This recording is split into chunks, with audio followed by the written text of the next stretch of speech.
pledge allegiance to the flag of the United States of America and to the republic for which it stands, one nation, under God, indivisible, with liberty and justice for all. All right. This is the part of the meeting that if you're not on the agenda and you have something you want to bring up, we'll listen to you and we won't be able to act on it tonight, but we'll act on it at a future meeting. So is there anybody here that's not on the agenda? And if you're not, I'm sorry, because it's pretty long. So anyway, all right, moving along. Yes, sir. I sent an application for the, it's Norton's Health Care to do a health fair. I thought it was gonna be on the agenda for tonight, but I didn't. You know what, I had two, and I may not have yours. Okay, they sent it back, I know they had proof of insurance and all that stuff, so. So it's a Norton's Healthcare? Yeah, we're going through the hospital here, they just want permission to do it on the courthouse. May the 18th is what we were hoping for, but What's your name again? my name's Richard Raleigh. Okay, let me see if I can. You, did you fill a form out and send it back? All the forms filled out, and everything like that. One of the girls from Norton's over in Louisville actually took care of all the paperwork, but since I'm local, I told her I'd come and meet. Yeah, I don't see a problem if you've got it sent in, you have the insurance. I don't think May 18th is gonna fall conflict with anything else. It's 18th, it's on Saturdays. I don't see that being any issue as long as you got the paperwork in, so. I will say this, since it's not on the agenda, we can amend the agenda if she finds it, but if it's not, we can put it on the agenda for our next meeting, and you don't have to be here, we'll just approve it, and we'll I acknowledge was just to. reluctant to start putting out flyers and advertising all until I knew for sure that we were going to be able to do it. I can understand that. Yeah, so, well, let's move on, but I think if you've got all the paperwork together, I don't see a conflict with you guys. Randy? Yeah. Okay. All right, Thank you. Megan. Okay, we're having an extension board meeting tonight and we give quarterly updates, so I'm gonna give you guys, I usually leave these in your mailbox, but you can just have them. And then, can you verify, are we moving to City Hall when they do the move? Do you know? We haven't We've not made it. finalized that. Okay, so the only thing that I was gonna ask is if we do, could you think about putting Purdue Extension on a ground floor? Cause I just wheel stuff up and down the elevator all the time, and I would just, you know what I mean, like if you're putting this over there, I don't care, I just would like to see if we could get on the main floor. Okay. And then my other thing is, we were talking about having like a night on the square, like a fundraising thing for 4-H. If we did that and we had like animals for like, to draw people in to go to Chicago's Pizza or whatever to benefit 4-H, or, would we have to get permission to like? If you're gonna use the square, just, there's a form that you can just fill out, and we'll just approve it, so. Okay, like the month before is fine? Okay. What Alright. type of animals? Like sheep and goats and rabbits and Okay. just little stuff. Nothing Yeah, huge. No. Okay. Yeah, just to get people to, I don't know for sure that's gonna happen or No not, but llamas. no, probably not. Alright, well, thanks You guys. have Alright, a bunch thank of you. spitting going on. Yeah. That's it. Annual financial report. Is that you? That's me. That's you. You want me to sit on the other side of the table, or would you like me to come? You said where you're at. All right, perfect. All right. What do you- So, we've got some slides to go through to kind of talk about 2023, the state of the finances for the county. Let Greg get this pulled up. You do have it? Yes, I do. Okay, so I thought I had one for the next meeting, sorry.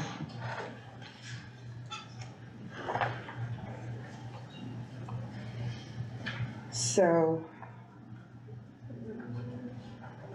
if you go to the lower right-hand corner, oh, there you go. Okay, that works too. All right, go ahead to the next slide. So what I want to talk about tonight is two different things because it goes to our annual financial report. The one is the operating cash flow. You can go ahead to the next. And so the operating cash flow is, of course, what we have is cash that's available for use. And once you have positive cash flow, that says you're in a good situation, you don't have to borrow to keep the company or the government running. Sources for that cash flow: taxes, interest, investment, returns, fees, fines, grants, state funding, etc. It's everything. It's not just taxes. That is including all monies that come into the county that we can use for either specific expenditures, be it a grant for the health department or for EMS, things like that. And then the budget performance. And they are two separate things that we're gonna talk about. The budget performance is just tracked on, or focused on tracking expenditures by fund, and it's used for managing those expenditures without triggering a deficit in the amount of available funds. So in other words, it's what our department heads need to be looking at to say, am I spending too much? Am I spending right? And we need to look at from a county perspective and say, is overall the county spending okay? Or do we need to spend less and cut back in somewhere? Also used to set our budget for the next year. So it's important that those are accurate so that we can have an accurate representation for setting the following year's budget. Okay, so the next slide, we're gonna talk about the 2023 cash fund settlement, or excuse me, cash fund statement. And this is available off of Gateway. This is what we uploaded as our part of our annual financial report. The top lines there, the top bar, the top picture you see, is an actual cutaway of it. And I just, instead of including all 200 and some funds, just cut to the chase and said this is the bottom line. So when we submitted our annual financial report at the end of December 2023, what we had was an ending cash balance, and I'm gonna round up figures, I'm not gonna read them all. We had an ending cash balance of $5.6 million at the end of December 31st, 2023, as reported through the annual financial report. Now, that does not actually reflect reality. And the reason why it doesn't reflect reality is because at the end of last year, when we were working through fall settlement, we had a lot of issues with getting it balanced. It came down to the day after Christmas, Lau coming in, who is our new financial software company, coming in because our existing financial software company for tax couldn't support, because they didn't have the people in the office to support us to be able to come to settlement with the state. And it was an $8.42 difference. That was the difference. In order to get there, Lau sat down with Jennifer and went through it manually. They were here at 9 a.m. on December 26th, and Lori stayed until 5. And then they were back here Wednesday afternoon, and we had a commissioners meeting, they left. And then Thursday they came and sat with us until 3:30 p.m. when we finally got approval from the state. But we did our settlement 4 times. We tried to run it through 4 times. For $8. For $8.42. Yes, if you think I wouldn't have put that in there, you are. Yeah. So how we really financially ended the year was with a cash balance of $14.2 million, not the $5.6 million that you see in the annual financial report. Because when you run the statement after January 3rd, when all of the settlement, everything had been receipted and all the deposits had been, or excuse me, the expenditures had been taken out, that was the balance that we had, which was the 8.5 that went into the county general fund, or not our general fund, but into our local funds, not into the townships, okay? So I wanted to make sure that was clear. But one thing I do want to point out is that we did have, if you look at our ending cash balance from 2023 as compared to our beginning cash balance of 2023, we're almost $5 million less. That would say that overall, our whole budget, not the whole budget, our overall spending, we overspent by $5 million in terms of our receipts, okay? Not budget, this is cash, not budget. And we'll get into, you'll see later why I'm making the difference, because this includes grants and things like that. Okay, so how was our performance to our budget? So the budget that was set, and I can't even read my own numbers, $25 million was the appropriation that was made across the 12 months for 2023. We actually came in, and again, our financial software will take that and it appropriates it evenly across all 12 months. But even in our own households, we don't always have even amounts every single month, right? Because you may have property taxes that come out one month and it's going to be a little bit higher. You could have homeowners insurance if it's not escrowed that comes out in a month, and that's going to bump that month's expenditures up. What you see when we have the negatives is that's really what we saw happening. So in June, we had a lump sum payment for a bond, which we always have. but our software puts it out across all 12. And we had a highway lease payment, and both of those were around $527,000. So that set us negative in June. We had August that was a negative when we purchased the Susnick property, and we had some highway paving. November, we had professional services and county general mental health, and then December is various line items. December is a disaster. My first one, and it was crazy. But anyways, overall though, our performance to our set budget, we were better than budget by $1.8 million. So we said, this is how much we're gonna spend. We spent $1.8 million less than that in our defined budget that we had sent to the state. Our cash flow was different. We'll talk on the next slides about why that was different, but we performed well to our actual budget. Any questions? Okay, go ahead to the next one. So when we talk about our cash flow and why was it different, I took a look at the last 4 years and I said, okay, what does it look like for the last 4 years? And said our last 4-year average on receipts was 56.7. Again, this includes all grants. This includes all revenue sources, all streams of receipts, not just taxes. So we were at an average of 56 million. We had disbursements on average of 54 million. So we've always had kind of a positive, we've got money going back into our cash, right? This last year in 2023, you have a copy of this, by the way.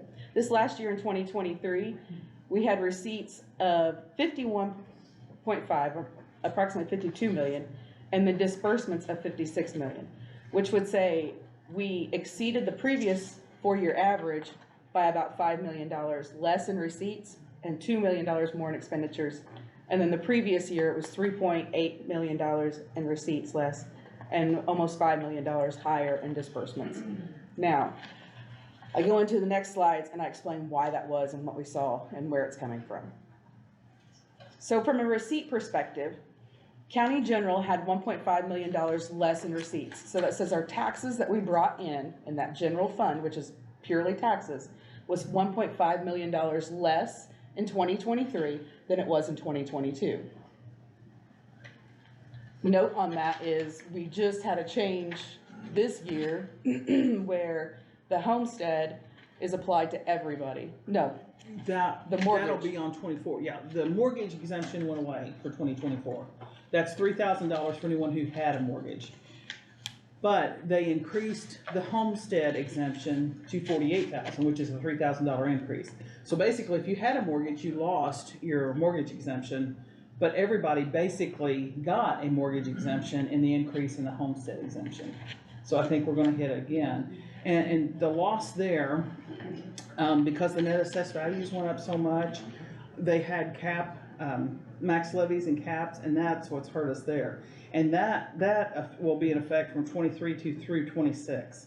So I don't know I'm afraid we're gonna see another hit on our tax, and I haven't figured out yet how much that will be. So I'm afraid that our general fund's gonna take another hit on our taxes. So then the rest of not the rest of the funds, the next 4 funds. So what you're saying is, anybody that owns a home is gonna benefit from it, but the county is going to take a burden on it. Yeah. And that came from the state. I mean, that's not something that was done on the county yet. Yeah. So the next 4 that are listed are not budgetary funds. So those are not funds that we look at the monies there and consider them as part of our budgeting process. They're monies that can be used, specifically we think about the opioid restricted and unrestricted, right? That's a specific purpose fund, but it's included in our overall cash flow number. So you can see in 22 we received those grants, in 23 we didn't. So it reduced our receipts by that much. Same thing on the tax surplus and tax sale redemption. We were less on tax surplus and tax sale redemption, both from 22 to 23 by $330,000. Again, not tax related, also not budgetary. The health fund, we had less receipts in it by about 108,000, and the cumulative bridge was 159. Both of those are budgetary funds. And then riverboat revenue sharing, of course, that's going to be very variable because it just depends on who goes and gambles and how much they gamble, right? And then we also, the big bump that we see the difference is we received the ARPA grant in 2022, which increased our receipts in 2022 as compared to 2023. So it wasn't that overall the county brought in $5 million less in budgetary funds. The budgetary funds that we brought in less of were really only about almost $2 million less, which would also be a part of that difference that you're seeing, right? One note that I would like to make, the one fund that actually went above and beyond was ambulance service, and they were positive receipts over last year. Lots of funds were just zero, they were the same, but the ambulance service was $500,000 more 2023 over 2022, so that helped offset some of that. Okay? Thanks, Nick. You're welcome. So we've talked about the receipts, now we gotta talk about our expenditures or our disbursements. This one's a little bit smaller and I tried to kind of make it simple. And I've kept it at the very high level, so other services and charges, personal services, repairs and maintenance, and professional services. So other services and charges, those are like your fuels, your, your various other charges. 22, we were at about 30 million overall. 23, it was 34, so we went up. And I will dig in to figure out exactly where in those we went up and why, but just haven't got to that level of detail yet. Personal services, which includes all of your salaries, your wages, your fringe benefits, your health care, your group insurance, actually went down from 22 to 23. And again, question is why? I still got to dig in deep and understand exactly where that went down. Some of that, I believe, is related to the fact that we had some salaries that were paid out of grant funds, which would then take it out of some of this. We got to see where it actually is. Repairs and maintenance went up. The biggest driver I was able to dig in on that one was a lot of the road work and the bridge work that we did. That falls under repairs and maintenance of the bridges and the road work in that category, and that's what we saw was a lot of that bridge and road work. And then professional services went up just slightly by about 400,000. So we've gone through the receipts and understand where the gaps are in the receipts. Most of that receipting is because of grants that we had funded in 22 that we didn't receive funding for in 23. And now we're looking at the disbursements and trying to understand where the differences are there. We'll get down to that next level of detail in this so then we can start working with the department heads and trying to balance that out as we start working towards the budget for 2025. Go ahead. Some good news. So our debt summary for the county, in 2023, we retired 6 debts. So we actually reduced our 2024 principal payments by $461,000. That's $461,000 less that we're gonna have to pay out this year than we paid out last year, which is terrific. We've actually already paid off 2 additional so far this year, so 2025 is gonna look even better, as long as we don't take on more. So that's a bonus, that's a really good thing and going forward for the county. Next one. So kind of in summary, right, the delay in the fall settlement made the 2023 cash fund statement appear as if the general fund ended in a deficit, and it did not. I cannot emphasize that enough. And it was because of the $300,000 that we spent on the new financial software that we got the support from LAO in order for us to actually be able to get it done when we did. If we didn't have LAO, and thank you for all of the approvals to get that done, we'd have been sunk over $8.42 because the state was saying no, which is just, poor Jennifer was pulling her hair out. With the adjustment, the general fund at the end of the year, the balance was $1.2 million at the end of the year, so we ended positive on the general fund. The expenditures did exceed receipts, primarily due to receiving large amounts of grants in 22 and spending more money in 23. And we were looking into why and what drove the more spending. And if it came out of, I won't say if, it appears that it has primarily come out of grant funding, because if it had not, our budget would have been busted. Okay. Ambulance service increased receipts in 2023 by over 500,000, so that was a great thing. Of course, our budget performance, 1.8 million. Concerns. Overall expenditures are exceeding our total receipts and our carryover cash from year to year is being depleted. That is a concern. That is not a way that we can continue to operate, so that is gonna be a focus on the budget for, at least from my perspective, for this year going forward, when we set the 2025 budget. Annual budget and budget control, we've got to improve it, and make sure that we are actually holding tight to that, because the grants won't always be there to save us. It's like pulling your 401k out and trying to live off of your current salary plus your 401k and thinking you're gonna be able to do that forever. Eventually that 401k is gonna be depleted and you're gonna be at a lifestyle that you can't afford because your salary doesn't support it. And then, again, like I said, the grant funding, it's not a feasible long-term solution. So one of the things that Jennifer and I are proposing in order to help us get there, and go to the next slide, is utilizing budgeting tools that will help our department heads better understand the impact of today's decisions on tomorrow's expenses.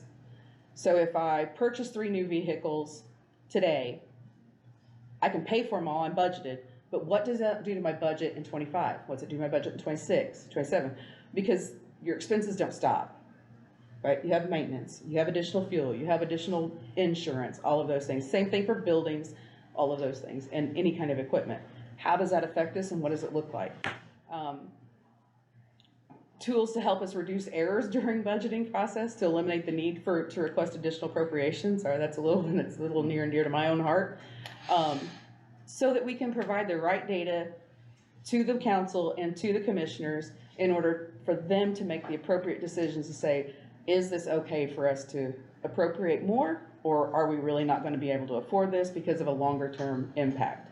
And we've got a quick little video, if we've got time, for some software that can help us do this, and it is pretty daggone amazing. And that link you should just be able to click on that link and it'll take you there. I think the 2 positives that I see out of this are 2 things. It does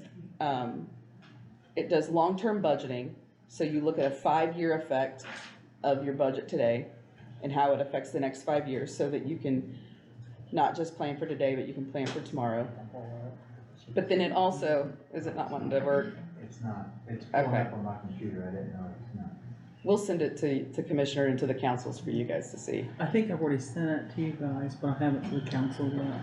And the other thing that it does is it allows us to proactively budget personnel. So a lot of times when we talk about personnel, we're thinking about their salary and their wages. We don't think about the fringe benefits. We don't think about the cost of the taxes that we as the county pay on their behalf, or the PERF, or those types of things. This will include all of that, so you get a full picture and a full understanding from a department perspective as to what it is that you're asking for, what you need.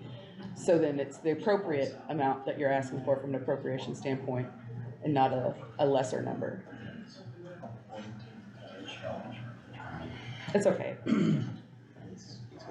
Any questions from, Well, the only thing I wanna, and then we can, I think I got 2024 next, which, go ahead, if you're, yeah, I'll sorry, I wait forgot till you're about it. done. 2024 performance, we are performing to budget. We're right on budget right now. We're not overspending. We have some things that we're still working through to clear up some things from the transition over from 23 to 24. But from a budget perspective and a spending, we have 80% of our budget still left. You would think about, we're not quite 2/3 of the way through, and that's about right for where we ought to be. And then we are on a regular basis providing all of that to the department heads so that they can understand and manage. So, I think that's okay. I mean, if we It's have alright. Wi-Fi, but it just won't pull it up. It's okay. I think I'm gonna propose coming forward of the commissioners for a quarterly financial review, where we'll go through something very similar every quarter to say, here's how we're performing to our budget, here's how we're performing to cash, as well as with the council, so that you guys have a Okay. regular review. Well, the one thing, and I know what orchestrated this, conversation, so I mean, I want people to understand that in the budget world is each department comes to to the council, and this is, I'm not a councilman, so I'm just telling you, I wanna say this because it's been aggravating heck out of me, but department heads have an opportunity to come in front of the council with a proposed budget. That proposed budget is kinda like anybody that's ever remembers the Sears wish book, you know, Christmas wish book, that you can go in and circle all the things you want, but you're not gonna get all that. So they send a wish budget to the council, and the council gets all those budgets together and understands that we have a pile of money over here that we can spend towards those budgets, but everybody doesn't always get what they want. So some are cut, and I would almost venture to say most are cut from their wish list. And that's how they come up with the budget, to where we know what our money we have coming in, what we're willing to spend, and how we have to be to budget it for the State Board of Accounts to approve it in the state. So when people say that my budget got cut, you never had a budget until they approved the budget. So you had a wish list of a budget. So I just wanted to say that, because sometimes people think I got cut. Well, you did get cut along with everybody else that got cut, because, you know, we can only afford so much. And Baker Tilly, we've used them, and this county's used them for many years before we've ever been in office, but we've asked them to do I think it was a 5-year plan out, or I think it was a 5-year. Anyway. Three. There's a 3 that they provided. But they went out so many years with the revenue that we had coming in, with the expenditures we had going out. We're not gonna sustain that at the level that we're continuing to spend, because revenue is not coming in like it used to come in. There was reasons for that, and actually, I guess I learned a lot, because I always thought that if you had more people coming into Scott County and buying homes, that you would generate more income, or more revenue, not income, revenue. That's not true, because the state has a levy they put on you, and the more people that come in and buy homes or build homes or whatever, and you have more property taxes, your property taxes will actually go down. Your money that you're gonna generate is still gonna be the same. Which, you know, any business person would sit there and scratch his head and go, I don't understand that. Well, if you got more, you should be creating more, but the state doesn't allow you to create more money out of property taxes. So anyway, that more people moving to Scott County is not always a beneficial thing, because especially if they're moving here to buy a home. I mean, if you're thinking you're gonna get revenue off that, or you're not. I mean, now more people could come here and spend more money in restaurants, would generate more taxes, and, you know, other ways. But, you know, the simple thing of everybody thinking, oh, if they come and buy a house, then we ought to have more money. Well, that's not always that fact. But anyway, I'll be quiet. But I just wanted to let people know that, and I'm not a councilman by any means, but there's 2 here. But again, I want everybody to know that when a department head brings a budget to the council, that is a wish list until they figure out all the ins and outs and where they can spend money, and to balance it all out at the end. Because as these ladies were discussing here, $8 and some change held them up from completing a report to the state that they can't do it unless it's 0, 0, 0. I mean, so anyway, I'll shut up. And you guys done? So I have Questions? Marcella? I got a question. That Baker Tilly, you guys hired to come in with the budgets. Hang on a minute. We didn't. Well, I mean, you guys, for the 3 years or whatever, to help with the budgets, that's what you're supposed to be doing, correct? Actually, no. Baker Tilly's been a partner with Scott County for 10, 15 years probably. So they, and I know there's a lot of controversy out there about Baker Tilly coming in. We asked Baker Tilly to come in, and if one of the councilmen wants to say something, we asked Baker Tilly to come in and to oversee and kind of help, you know, try to find ways we could save the county money. Because as long as I've ever known, you know, sometimes when the budgets come in, it's just like tack 5% on and move on. We wanted to try to understand, because Baker Tilly had already came in and told us, if we keep the same path that we have now going, we're not gonna have any money. And then the people that, you know, want a, you know, increase in their budget year to year to year aren't gonna get that.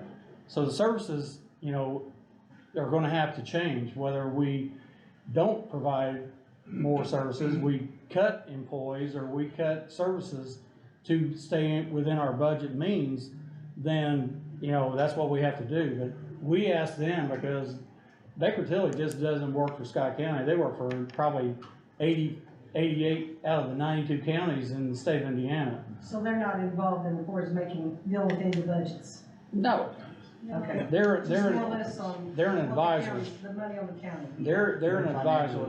Yeah, they're financial advisors. So they're not, I mean, they advise people and say, hey, you can do this, you can't do this, you know, so that's, you know, they didn't come in here and sit down and do the budget for the council, and I mean, you guys can speak if you want, I I was mean, gonna say, if they was involved in any of it, to me, some of these mistakes that came up, you know, that was maybe missing the departments, not knowing where some of the money is, and even on the grants, she was talking about those.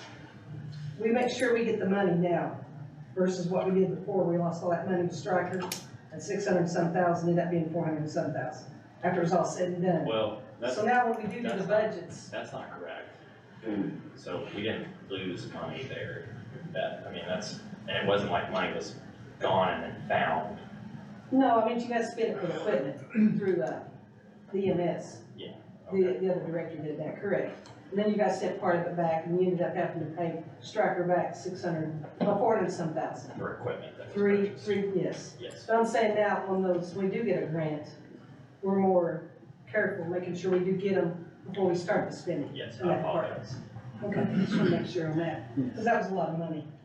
All right, thank you. all right. Either one of you guys wanna say anything about that? All right, moving on. You guys got any questions?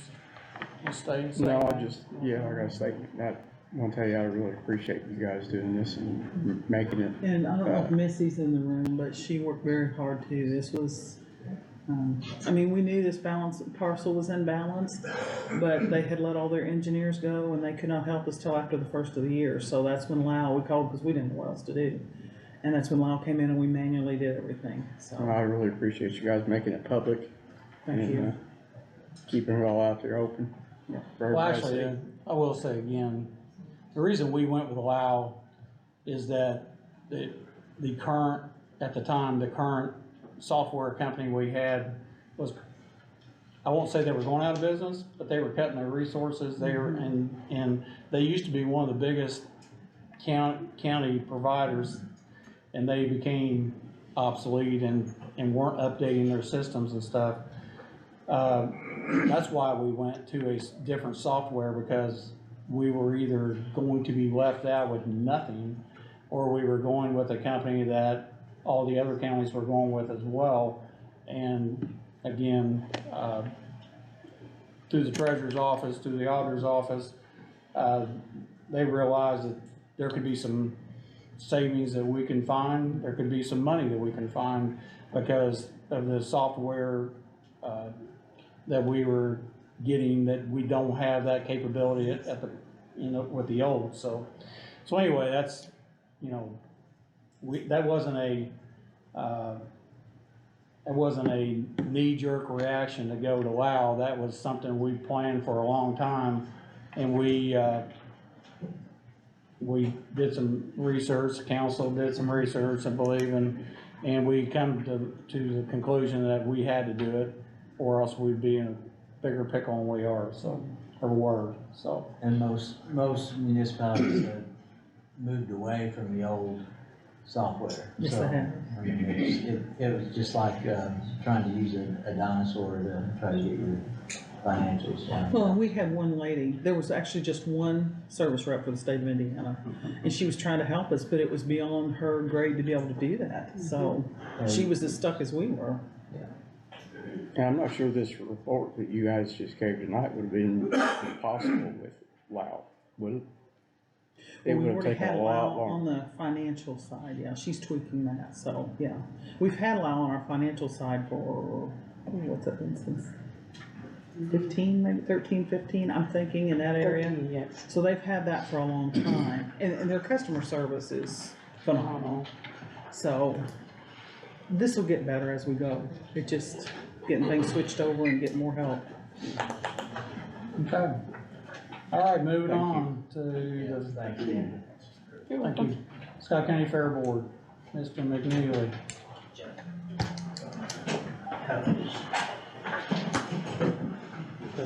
Packet here for you guys.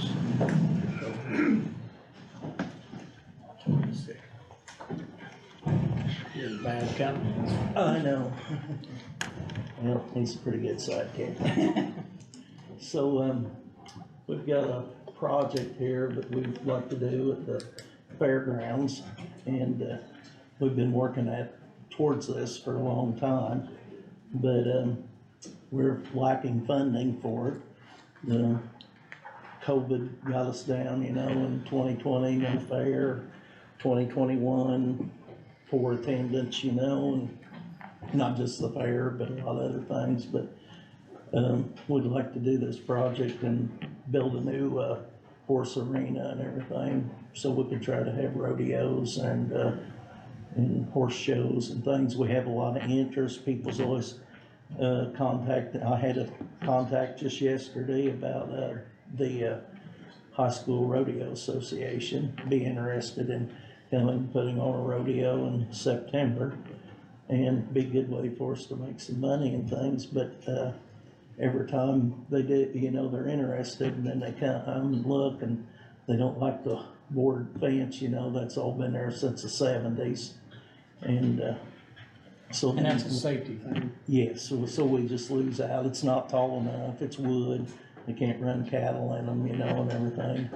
So, you know, we've done a lot of stuff down there, we've, worked on RV camping, and we've improved the arena and the grounds and everything, we've redid the saddle club and all that, but we just don't have funding, you know, to finish up what we really need to do to top this off. And we think it'd really be good for us and the community too, because it'll bring a lot of, we have shows and events like that in it. We can bring a lot of people in from other states and everything for it. And, anyway, I've got some financials in there and stuff on back, it's right there in front of you. I think it's, and, we'd need about 80,000 to do all that. And that's pretty well a turnkey deal. I've got pictures there of what we've got now, some drone pictures that Jonathan took. And then, the guy, we had a guy come and builds these arenas, and he gave us a quote and everything on it, and it would be, 6 feet high, seven bars, all galvanized, last for our lifetime, and somebody else's probably, new lighting and everything, and, be all done, it's all galvanized and all professional grade things that would, you know. So shoots would be there as well? Yes, all that's part of it. It would be really good, like when you have a rodeo or anything, cause they will pay according to like what they have to show up with. So if they have to bring like pins and chutes and all that, then they don't wanna pay so much, you know. But if all they have to do is show up, you know, with, manpower and livestock, you know, then, we'd have everything there, so they pay pretty good rent, you know. We think it'd help us, you know, to be more, you know, sufficient on our own, and then bring a lot of stuff into the community too, so. And utilize the grounds more than Yeah. just a week or two of the year. We It could takes us, get on circuits, we could utilize the grounds possibly 3 to 4 weekends per month during the seasons. and we're talking 2-3 day events. Like John was saying, they're gonna stay there, it'd be for hotels and the food and the local stores for tax and fees, cause always people come in and they have all that stuff, they might break something. Spend money in the local small business areas and see the town. But we have to have the arena to start it, and then it will expand from there. But they like our facility the They best like the because of facility. parking, we have ample amount of parking. They're always Parking. interested, cause you know, close to the interstate, and we've got good facilities as far as parking and grounds and buildings and all that, you know, and the horse stalls and all, we just need a better arena, and that's, and like COVID really hit us hard because, it takes about 40,000 a year to keep that fairgrounds up if you just let it sit there empty, you know, with insurance and just general maintenance on things, keep the grounds mowed and electric bills, you know, go on, and utilities and things, even when you're not doing very much, so. It's, that's where we're at on it, and we appreciate some help or your blessing towards it. There's a drawing there that the guy put together for us and what the arena looked like.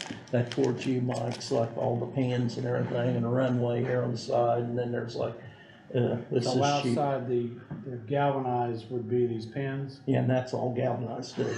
so, okay. Yeah, everything in it would be, So you have, heavy grade.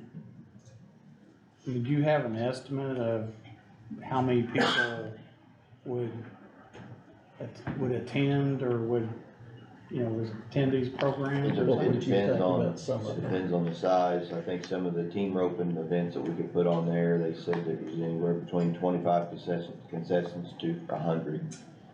Sometimes they run 80 heads, cattle through them, for a regular event.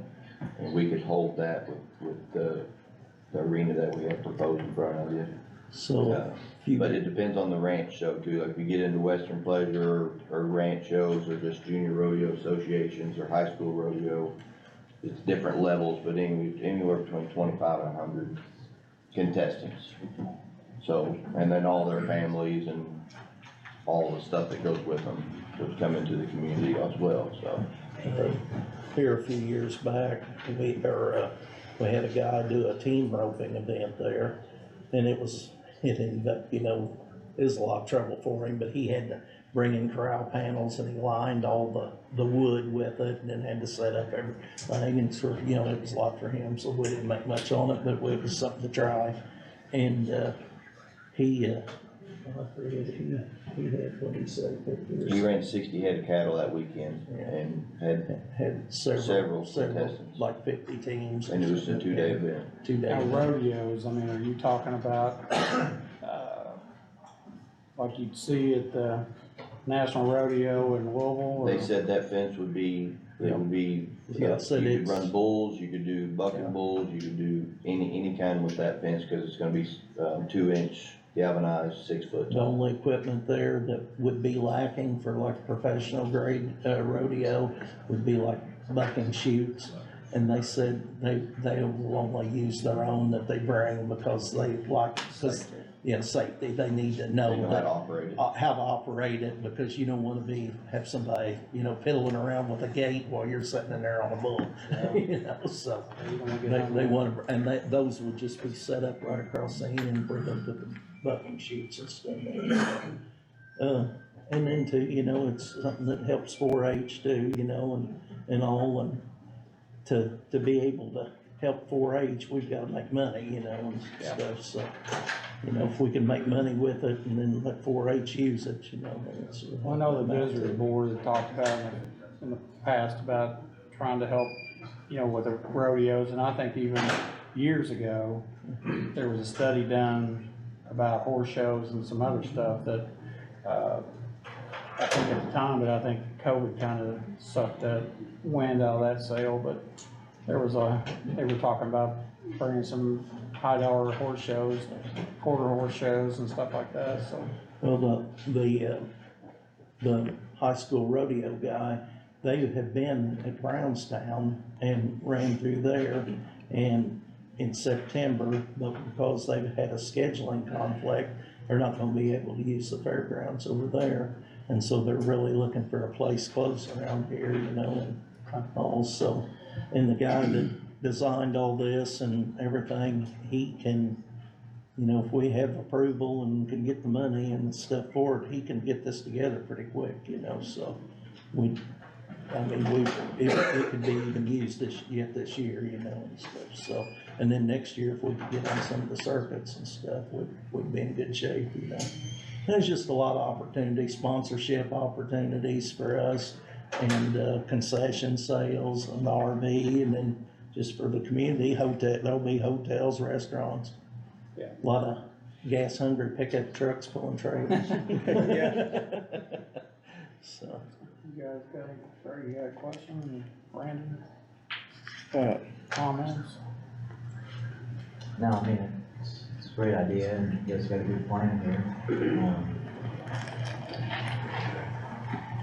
I'm all for it. I mean, as far as, you know, you guys are the only venue we have here in Scott County to bring money into the county. And I'm totally behind it. As far as the money wise goes, for me, it's, we have to wait, because we have to use ARPA money to give you money. Yeah. And, just, I don't know how to, just to tell you straight, Yeah. we gotta wait till we get our highway equipment for the chip seal, which, all three of us has agreed that's what we're gonna do. And then after we get that, then we can have money left over and we can see how much money we have left to help you. So, time frame, Yeah, I understand. it kind of depends on the council, honestly. I mean, I know we're not gonna give up on the chip seal, because we have to have that. But it's just gonna go right back to the, I understand. Well, But we're here to quote's answer. for, what'd it say, 60 days? Yeah, 60. So we're good there for 60 days.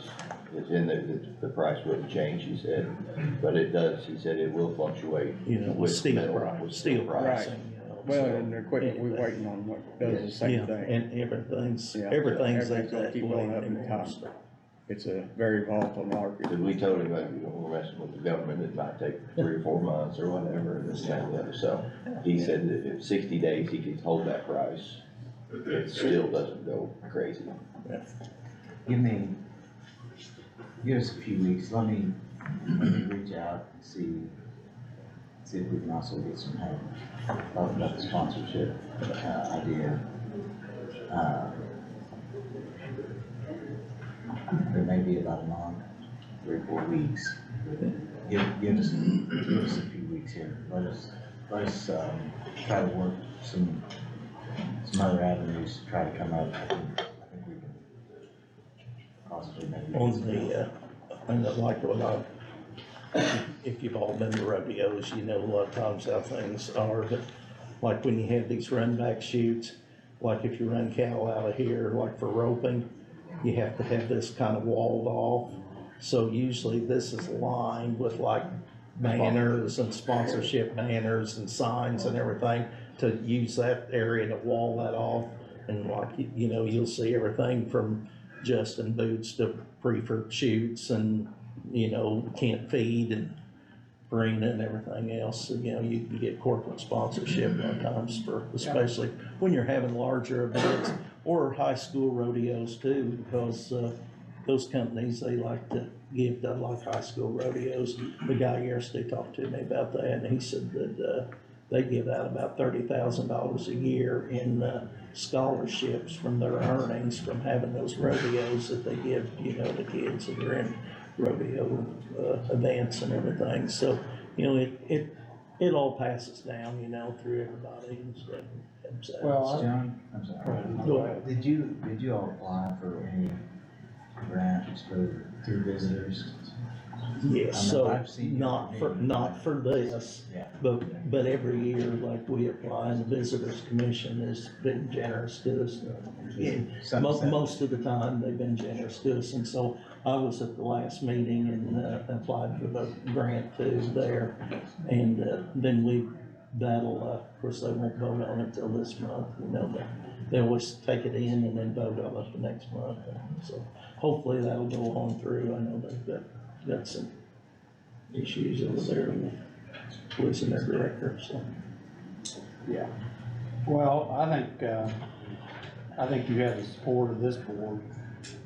It's, like Randy says, we're getting down to the end of, time, I guess, on spending all the ARPA money that we have till the end of this year to use it or lose it, and I don't think any of us are planning on losing it, so. But we have a big ticketed item that we're waiting to finish, and then once we have that, then I think we'll know exactly where we're at, and like Greg said, we're pushing our highway guy to get his number right so that we can make that decision, and once that's done, then, you know, we'll know exactly where we're at, but Well, we've gotta start somewhere. Well, So but here anyway, where we're starting. I'm okay, we With appreciate you you guys. working. We'll work on a couple other things between now and then. I'll.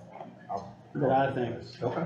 I think we're good, but we're just, you know, to give you a 100% yes right now, we need to, we're 90 slur-ish, so. I know, there's several channels to go through, I understand. But I think it's a good idea, I think it, you know, if, like Randy says, there's not too many organizations that bring people into the county, like the Fair Board does, and, you know, we've supported you in the past, and the council's supported you in the past, and I don't see any reason why we wouldn't do it in the future, so. And we try our best to bring us, not just to have a fair, but to do other things too, because like you say, we have the ability probably to do more and bring more people into the county than, maybe we'd be a tie with Hardy Lake, I guess, you know, bringing outside people in, so. Well, there's been enough water down there, you could probably use a boat or two. Yeah. So, anyway, All right. we'll get back with you. We're trying to take care of some of that too. If you drove by, I we've saw been that. working on our drainage. Thank you. Thank you. All right. Jeff?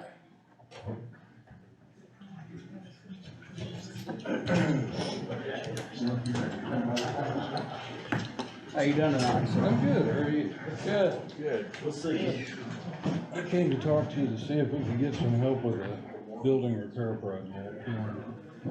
The building there is 55 years old, and the majority of the roof is that same age, and it's starting to leak.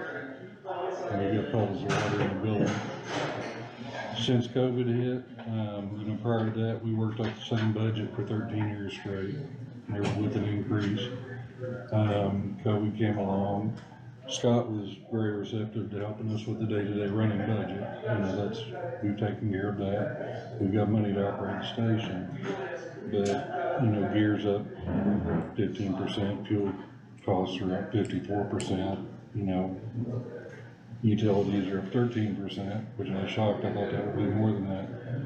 But we can't do that. But when you're hit with something that's big, an infrastructure item, we don't have any cushion to take care of something like that. We talked to Royalty Roofing and got an estimate for a 40 mil membrane to be put on the building, and that includes getting everything evened up and sealed and whatever that's put on. It's $38,786. That's with a 15-year warranty. And we can go up to 50 mil, 60 mil. There's an additional roughly $3,000 charge each time we go up 10 mil on this membrane. So membrane, so is that not a metal roof? We have a metal roof, but this will be, it's like a PVC membrane that covers the whole thing. It'll wrap that whole roof on the whole building.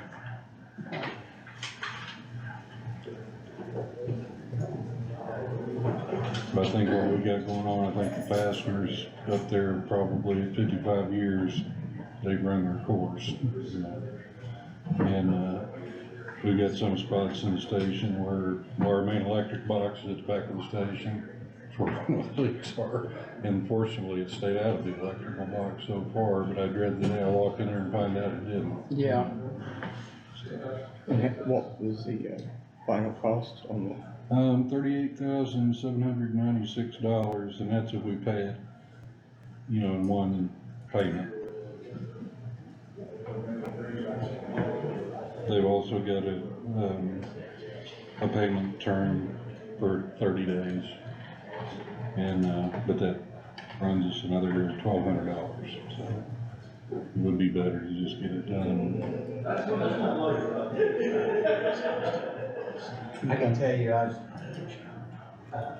talked to Wayne, and, so I reached out to Terry Gooden to see what kind of help we could get. So they're kind of on hold until Congress passes a budget, so right now, I mean, their programs are at a standstill, until that happens, because, You're talking about USDA? so I was hoping to go that route. Right. USDA to see what kind of programs are out there. That was the first thing I tried to get done for us, with that, so. That's not off the table, but at the same time, it's not active right now. Right. I've looked at, well, I'm working on an AFG loan right now, but unfortunately, they don't do construction projects. They'll buy you an engine, but they won't help you with your building. Is your metal still in good shape? It's not horrible. I know that they said that on the back side of the building, so you get it, we've got different roof lines where it's been added to and subtracted from over the years. And they're gonna have to put layers of OSB on first to kind of strengthen things up where the metal is bad. And then put this membrane over. And my understanding is gutters, everything comes off the building and that wraps around the edge, and then they put the gutters back on, it seals everything in. Gotcha. So,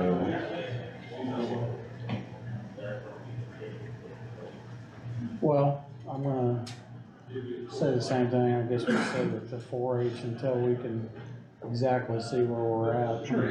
I'm not saying no, and I know we've got some avenues that we, you know, like Greg's working on something on his end, and we'll see, where we're at after all the mathematicians down there to get all their pencils sharp, and see where we're at. I mean, and again, it's not a no, it's just, hey, let's see where we're at, and I guess we'll see if we can help, or if we can help a little bit, we can help a lot, or whatever, so. All right, appreciate it. Thanks. thank you. Mr. Campbell. How you doing? Doing good. Mayor Roger. Stick that finger someplace you're not supposed to. I wish it was that easy. I'm here, I just want to get some clarity on some things. I did get a copy of the abandoned vehicle ordinance here. But there's a lot of other things going on throughout, which you guys are aware of. A lot of ordinance violations that it appears nothing's being done. I'm not saying that there hasn't, but it doesn't look like it. I noticed throughout the county, there's several like campers people are residing in, which I don't know if those are hardship or whatever, but I think in our ordinance, the hardship is you can put a trailer or live there. Not sure that the camper, I don't know how it's dealing with the septic or any of those things, but I mean, we got some issues that, I mean, you guys see it, I know you guys hear it all the time. Just kind of like to know what the process is if I make a complaint about something, or someone says, hey, take a look at this, what is that process? I mean, who follows up with it, make sure all that gets done, and there's several different issues here. We're talking about abandoned vehicles, just junk whatever, not bags of trash, but junk whatever throughout. So, I just need a little clarity on that, and to help me to say, well, who do I go to, or how's this being handled? How's it gonna be handled in the future? Is it something that we look at our ordinances and say, hey, maybe we need to do this, this, or this? I don't know, I'm just asking, because I'm not clear myself. Well, I get that, and quite honestly, you're exactly right on probably all those points, but, as being on the area plan board, how it does work is that if you have a property, whether it's somebody that lives beside you, somebody that lives in your area, or even a property you drive by and go, hey, I think so-and-so's living in a camper. You can go to the area plan, which is now Michelle Watts, and file a complaint. That comes to the area plan. The area plan then, says, hey, send them a letter, tell them that, you can't be living in a camper, permanently living in a camper. The area plan does allow people to temporarily live in a camper if they're building on that same property. But we have had instances in the past where somebody's building a house for a couple of years and say that, hey, you haven't even got your building permit to even start building a house, so, you need to do something different. I want to Go comment ahead. on that. 4 years ago, I came to that question. I asked that question. I was told they had a hardship 4 years ago.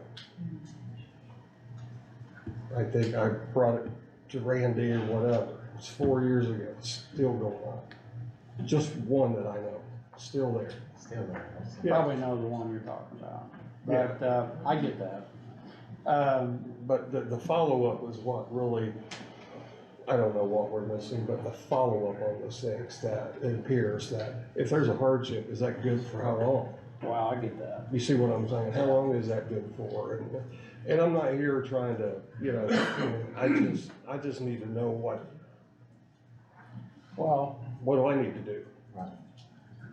Each of those, on a hardship situation, and I think I know the property you're probably talking about, but that might be looked at differently than a place that is, I have 3 addresses right now that I'm getting ready to send a letter to that, I didn't even know anybody was living there because of the disarray of the property. I understand. The hardship, I do understand that, but and as a board member of the area plan, sometimes I'm sitting there going, and we don't argue, but we talk about the 950 square foot home that is required to live in Scott County, and with on 2 acres of property with a 200 feet front road frontage. Some other counties don't even have any of that. They let you build any place on anything with anything else. And we have, on this board, actually, it was actually before Greg was here, but we did have a hearing on 3 different properties for exactly that, issue. And, and 2 of the 3, I know, and I'm looking at Marcella back there, because one of them, I'm being told still is kind of not following the rules. Right. But I know 2 of the others did, and we got them cleaned up and taken care of and stuff like that. But the process again is, area plan, we send a letter, we follow up with it, and quite honestly, we haven't done, and I'll be honest, because all 3 of us are talking about, after this year of putting our foot down, going, enough's enough. We've, put things out there telling people clean their stuff up, they don't want cleaned up, and we need to do something different, so. How long is that whole process? I mean, It all probably depends, It could because be an extremely long process, let's start there. I mean, we're talking about property rights for people in use and enjoyment of land. And just to be clear, the zoning board and the county commissioners are not an HOA, so it's not like we can enforce, already agreed upon restricted covenants on property. you can't enforce ordinances, We can enforce ordinances, but there is a procedural due process I requirement, understand. and it can take time, and you must be able to build a record of their failures to abide by before you enter upon someone else's land and clean up and place liens on their property. Not totally understand all that. But when do we start that process? When do we start that trail? When? Well, it you know, starts- So we'll be starting with two processes tonight. yeah, and like I said, I had that Facebook discussion with your wife, and she sent me 3 properties, and, Okay. so I, actually, cause, she sent me, cause I asked her for the addresses, I said, send me the addresses so I can go look, and I live probably, less than a mile from 2 of them, maybe 3 of them, but anyway, the process. It also I mean- depends, it also depends on like the nature of what we're talking about. So, for instance, we have a weed ordinance in the county, so overgrown weeds, right? That might be a strict health department issue, okay? Because the weeds create vectors and other things that are health hazard related, that they enforce that issue, and I know it's confusing, okay, so. So the health department has enforcement over the weeds? Correct. Yes. By local ordinance, so we regularly enforce that on a number of properties every single year. And we do have a weed board too. Yep. Then we have, ordinances dealing with, structures and buildings that are unfit for human habitation. It falls I under, understand that. yeah, so those would be, I believe we would first go health board, they would look into it, they would try to get the person to voluntarily comply, cause that's always the initial request. Then, if things continue to, not be addressed, then it might come to the commissioners.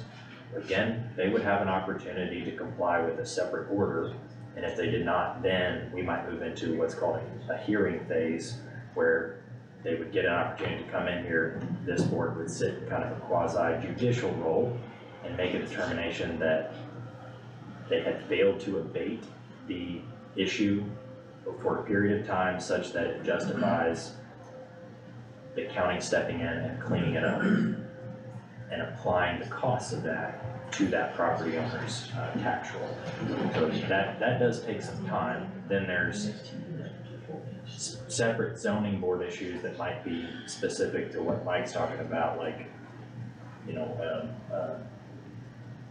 a camper that's at a location that it really shouldn't be. We have an abandoned vehicle ordinance that I think I gave you a copy of earlier. And so there's a lot of different moving parts depending upon what you're really looking for. I mean, you name it. It's there.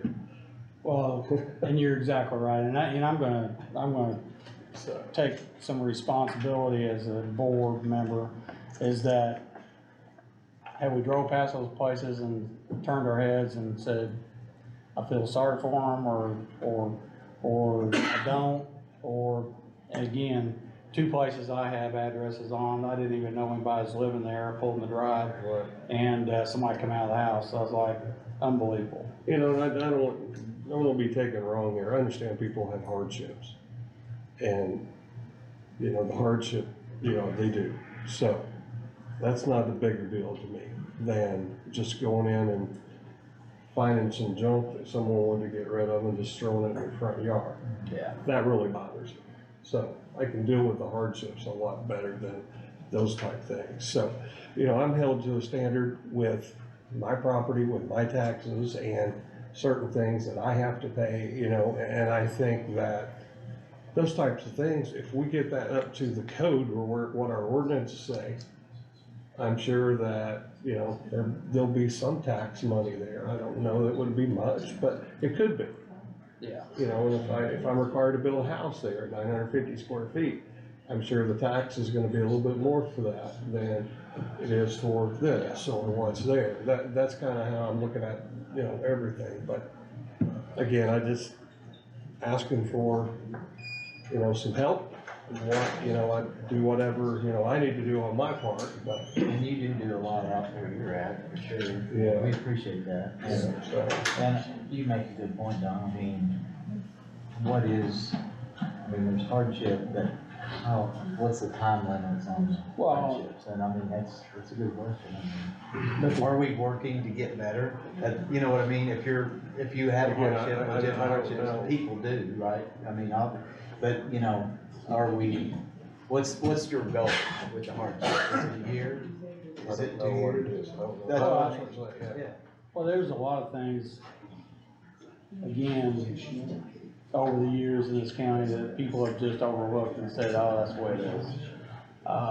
One of them, quite honestly, as being on the area plan board, is that, you know, Uncle Joe has a farm and he has a house out here by the road, and then Uncle Joe is gonna give, you know, one of his nephews a piece of property to put a camper or build a house on.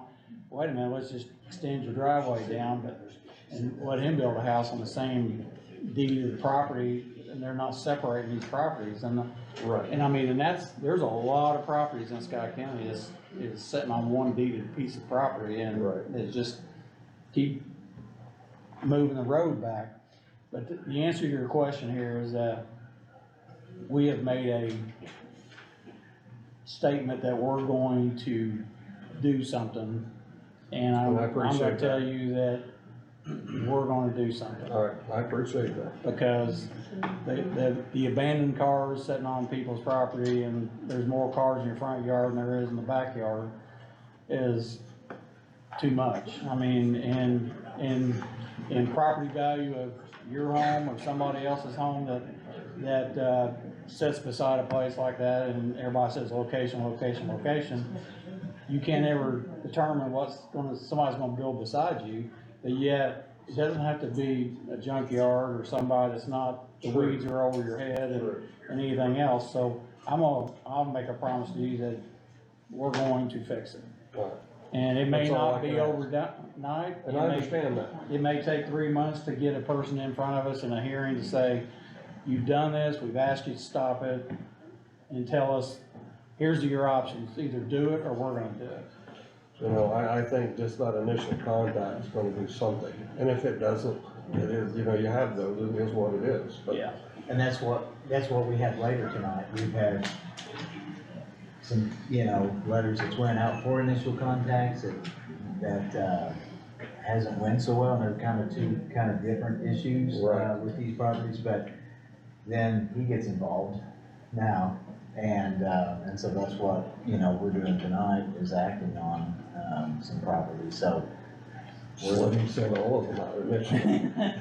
Well, actually, what I'd like to see, and we haven't talked to our attorney yet, but I'd like to see somewhat of a form letter that we can insert an address and insert the complaint and just send it to them and say, hey, here it is. But you're doing the right thing by coming in and talking to us, because we cannot file a complaint for you. You have to file your own. It sounded like Marla beat me to it, but. Well, yeah. Don't get her in trouble. That's one of the things, you She's know, retired, so I'm just warning. a lot of people You miss. got time for a complaint. Yeah. It's one of the things a lot of people misunderstand is they'll call a commissioner, they think that serves as a complaint. But we cannot do that. You have to come in the area plan, you have to file your complaint on paperwork. And again, I was ignorant to it, you know, before it came in. I mean, you see, you know, you don't know what other, you see one big ordinance 150 pages long, but you know, all these other ones, you know, that are out that you don't see, so. Yeah, in the process, I know people get kind of aggravated, but it is a little bit of a process, because you are trying to work with people up front, you know, and so sometimes it goes well, or sometimes it won't. Get with Michelle, give her those properties, let her send a letter, and, we'll go from there. We'll do that. Appreciate it. All right, thank you. Jerry, did you want to say something? No. You had your, okay. All right, I don't think they're here, but Moxie, They Music, are not, we've got permit? two, and there's actually a third, because I did find the gentleman, okay. So what are they, what the dates and, hold on just a second. This is the gentleman that was here, and, that's May 18th. that's when Norton's, Yes, that's Norton's.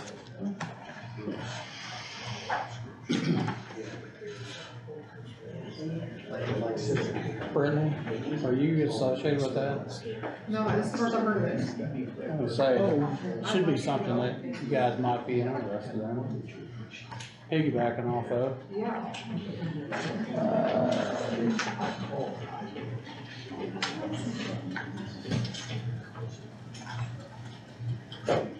Looks like it says, citywide fair to be held at the square to promote Norton's healthcare services provided by the local faith communities and other community agencies.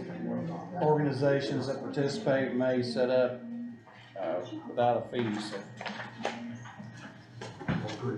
You got the other We've got ones. two more, yeah. The next one is Moxie, and then the one after that is, Bonnie Needle.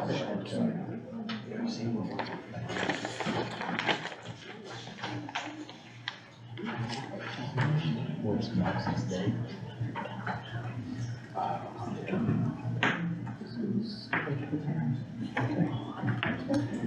No conflict.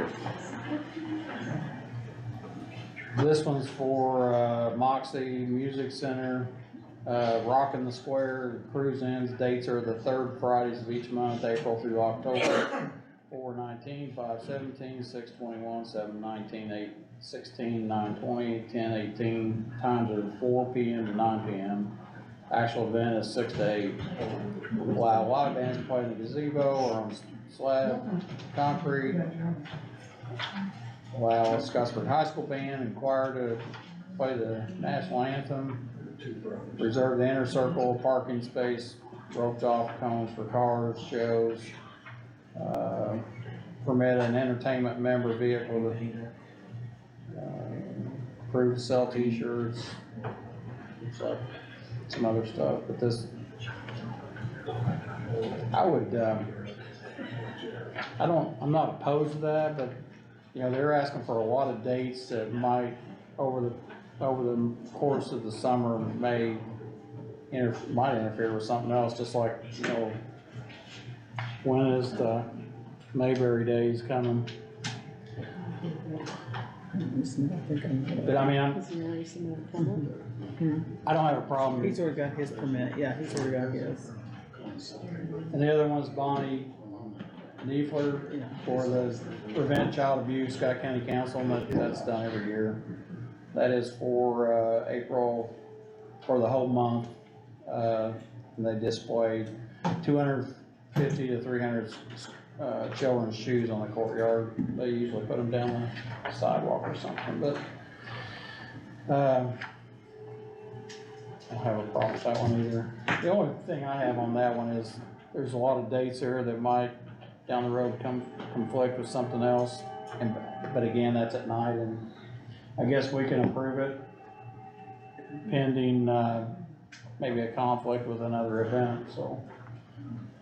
Well, and, you know, just like here, they're asking about the home. We don't have that. Else, that's Scotty's, so, I mean, Yeah. they need to. Him, so. Why don't we pause on that one? And, maybe have them come in and explain, and we can check the schedule for other things that might conflict with that. I mean, I think it's good what they're doing, but I'm gonna entertain a motion to adjourn, or amend the agenda to include Norton Healthcare to this courtyard permitting. I'll make that motion. Randy makes a motion, Greg seconds, I'll make that unanimous, so. I will entertain a motion to accept the courthouse permit applications for, Norton Healthcare for the date May 18th from 10 AM to 2, and for the Prevent Child Abuse for the Scott County Council, for the whole month of April. I'll make that motion.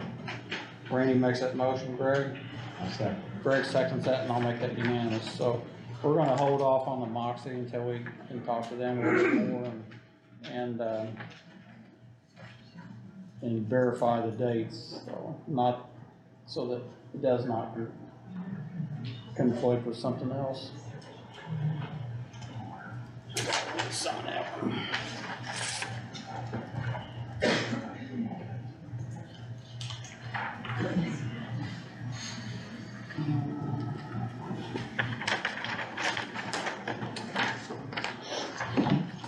All right, moving on.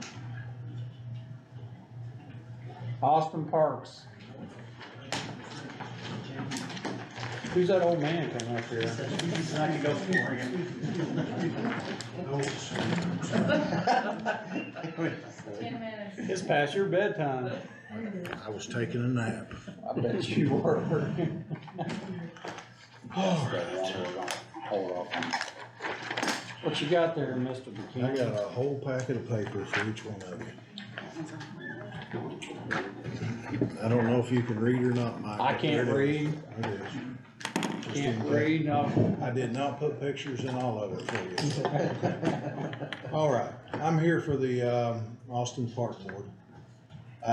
We're talking ARPA funds. Okay, just why is because we finally, after, if you read, I'm gonna skip some of this, but if you read down the city's 5-year plan for over 20 years, we have targeted Spicertown, which is west of the interstate, which is limited for access for kids to get across the interstate.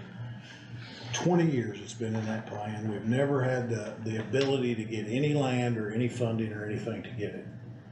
About 3 years ago that happened. COVID hits, okay? There's 3 lots, about 1.72 acres, as you can see here. Reasons why: there's no playground out there. They play in the streets, they play basketball in the streets. There's no walking trail, no place to exercise. It's controlled, so you don't have to worry about traffic, okay? It is isolated, not for the community, but from everything else. Because you've got about a half a mile to get across the interstate, which is dangerous because there's no borders between the sidewalks that the state put in and the state highway. So it is a distance, okay? And just to let you know the history behind our 3 existing parks. We got Community Park, which is at the end of Broadway. If you don't know where that's at, when you're up there asking for votes, just go all the way east on Broadway and you'll run into it, okay? And you'll be up there asking for votes soon, so just remember where that's at, okay? I'll vote for you. In the past 4 years, with this said, I'm gonna say it up front, we have no tax levy. Everything that has been done by the Area Planning Commission, Austin APC. Generosity of the township trustee.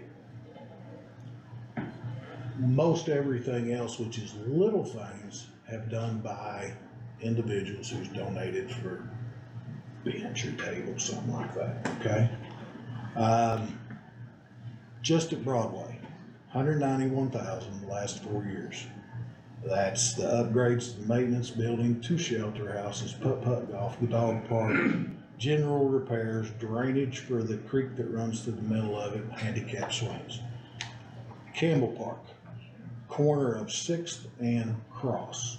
Again, when you're up there asking for votes, remember that, okay? That park is directly across from where Raleigh and Odie Mae Campbell lived. They donated 1 lot to the Lions Club years ago. Lions Club put a half-court basketball in. 3 or 4 years ago, the trustee buys the 2 lots, the old grocery store they had in the lot behind, tears those buildings down, funds a shelter house, playground equipment. You're at 175 there. Both of those in the past 4 years came from trustee money. That's quite a chunk, about 370, okay? Now, City of Austin did tear down 2 houses that was there. And the Campbell family and the Payne family gave money for signage and picnic tables, okay? They do deserve credit, okay? Also, here's the big one. A couple years ago, we started the process for a DNR grant. It's 50% match. That was before COVID. So it has been delayed because of COVID. Now it's delayed because of National Park Service. We finally got, we were awarded that grant a year ago. We still haven't moved anywhere because the needle won't move from Indianapolis to the national parks to us. We're there. We just haven't been able to get the okay to what can we do because pricing has gone up so high, okay? That grant was a total of $900,000. As you can see, ARC, Austin Redevelopment, pledged $340,000. The trustee again pledged $100,000. City of Austin, $10,000. And then the DNR matches the $450 to get to the $900. Put a small splash park, similar to what you have over at Lindsey Graham, pickleball / tennis. Playground equipment. We have playground equipment which you would consider older kids and middle age. Nothing for the youngsters. The little kids, that's what this playground equipment will be for. Small skate park. We're not talking half loops, we're talking a slab with no more than about a half, maybe a foot and a half jump, okay? Solar lighting had to be included. Solar lighting will be around the 1 mile walking trail. Also back by the archery range, and all the utilities will be underground. That grants the $900,000, okay? Again, we had a lot more included in that, but we had to slash because when we bid it, it came in at about twice as much because these prices were actually done a year before COVID. Okay? The walking path, archery range, everything is up there. Redevelopment did that project about 8 years ago at the tune of $400,000. So another huge investment with, again, no tax rate, okay? Spicertown Park. It will be a nice, good size neighborhood park, okay? Shelter house, bathrooms, a short walking trail, which will be about a quarter of a mile all the way around. Won't be paved, gonna be crushed stone, okay? There is a dog run, so run your dog, play with your dog. We've got commitment from Duke Energy for their book walks, just like what you've got out here. We've got one in 2 other parks also. The dog run was funded by the trustee. The playground equipment gifted by the school. You can look at these at your leisure, but there's pictures of those in the back. That playground equipment is as big as the large equipment you have here at Beechwood Park. All that, we hit the jackpot. When the school rebuilt, they had to move the playground. They donated all the old playground equipment to us. To buy that new today, you're in excess of $400,000 to $500,000. We paid somebody to take it down. It's stored at the street department in Austin.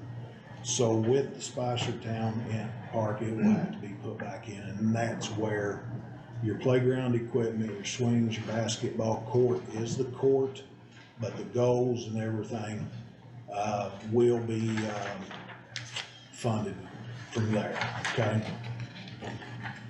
The Spicertown progress. And there's a layout in here to show you exactly where it's at. Gibson Street, which is past the church, Calvary, take a right around the horseshoe, okay? Property, again, the city got a lot, the ARC bought 2 lots. They tore down 2 houses. Those 2 properties the ARC bought and the city tore the two houses down. That's $255,000. Another good chunk. We have two sides of the fencing and the dog run done with fencing. That is the 9,000 from trustee. Trustee has agreed to finish the fence and start the base for the parking lot only, okay? They've committed 13.4 to do that. What's left? Shelter house, one bathroom, which would be unisex, walking path, basketball court, which is the surface only, parking, the playground, swing, all that install. There were three, I believe, pretty huge. I mean, you're talking 3-foot diameter stumps. Those come out. Signs, lighting again will be solar if possible, with picnic tables. All that said, to finish the project, and this pricing, we got quotes last year. Some of this was done late last year, and we've been told, as of right now, it's still good, okay? I'm assuming there will be some increase, but there shouldn't be huge increase. So you're looking at a total of 82.4 to finish it. The reason why I'm here asking is really two reasons. When COVID hit, out of everybody that's been here and everything that happened, we were about the only one that saw any increase in activity because everybody was outside, they used the parks. We found out a lot of people didn't even know some of the amenities were in that park because it had been years since they've been there. But since COVID, we've not seen a large drop off. People utilize it. And now that was one of the reasons why we decided if we're ever gonna get Spicertown Park done, we gotta hit the road running, we gotta push, we gotta try to get funding everywhere we can. Problem with that was, when COVID hit, money dried up. Up and running again from COVID, pricing went sky high. So basically with the trustee and the ARC, other projects they were funding and already committed for, now they've risen quite a bit. Which in turn means our donations go down. We're about to the point where I don't want to say the bucket's dry, but it's pretty close. So in order to, make it happen, that's why we're here. Or I'm here. Ishmael was coming, but he couldn't make it. So just here to ask, to let you know, give you an update, and to tell you, the only park I didn't mention is Ray and Olive Mano Park, which most of you know where 31 is. Right across from the old American camp. That is actually a park. Only thing there, we call that our adult park. The only thing there is the pond, a building you can rent, and the walking path. There is a shelter house that you could have a picnic or rest in or whatever. No playground equipment, and we don't really plan on putting any there. That is more for adults to go and not have to worry about the kids and everything else. Okay? Yeah. Any questions? Concerns? No, I think you laid it out. I can't I'm believe, surprised you got through it. I can't believe you guys are wearing IU. I'm a fan too, and I refuse to wear mine. But anyway. It's time someday. Might not be tough. If you look at your drawing on the lots, it shows 4 here, but it's really 3. One of those have been combined or sold as one, when really, GIS shows us 3. They showed it as 2, but it was really 1, okay? And of course your playground equipment, So when, it's not a stupid question, but when are you going to proceed with this park, or sooner than later, or later? Sooner the better. Like I said, pricing, we were told pretty solid right now. I don't know what it's gonna do in, a year. But as soon as we could, and if we have to do it in stages, we do it in stages. Well, When this all started, we knew that this was gonna be a long, drawn-out process, because there was absolutely no way we were ever gonna get enough funding for $500,000 worth of playground equipment. Again, when COVID hit, and then the school redoes their playground, now it's in the forefront, not the back burner, okay? Okay, any questions? No, not to sound like a broken record, Excuse me. Like I say, we're talking about ARPA funds. Mm-hmm. I'm assuming. Yeah. Mm-hmm. And we have, what's going on with us is we have 311 miles of road. Mm-hmm. We have 4 miles a year that we can pave. That's a little more than when I was on the council. We could only do 2 miles a year then. So it's over 80 years before you get through the whole county. Mm-hmm. Or if we buy chips equipment, we can do 30 miles a year. Mm-hmm. So that's why we have kind of hung our guns and sticking to our guns about getting chips equipment. And until we get our chips equipment, we don't know exactly how much money we have to give to projects like this. I'm like everybody else. If you don't ask, you don't receive. You're right. And I wanted to make sure that, it was out there and people knew what was going on. So that's I'm why behind we're here, something we're like this. asking, and any help will be greatly appreciated. Well, I'm definitely behind something like this because, God knows we need to get the kids off the couch and quit playing video games. And I don't know if that's ever gonna happen. well, maybe not, but it doesn't help to the No, overweight it community. sounds good, and we can hope. Yeah. Yeah. Well, again, piggyback off what Randy said about, we need to see where our money's at, just like we told a couple of groups here before. Not saying that we can't fund some of it, not saying we can't fund a lot of it, can't say we can't fund all of it.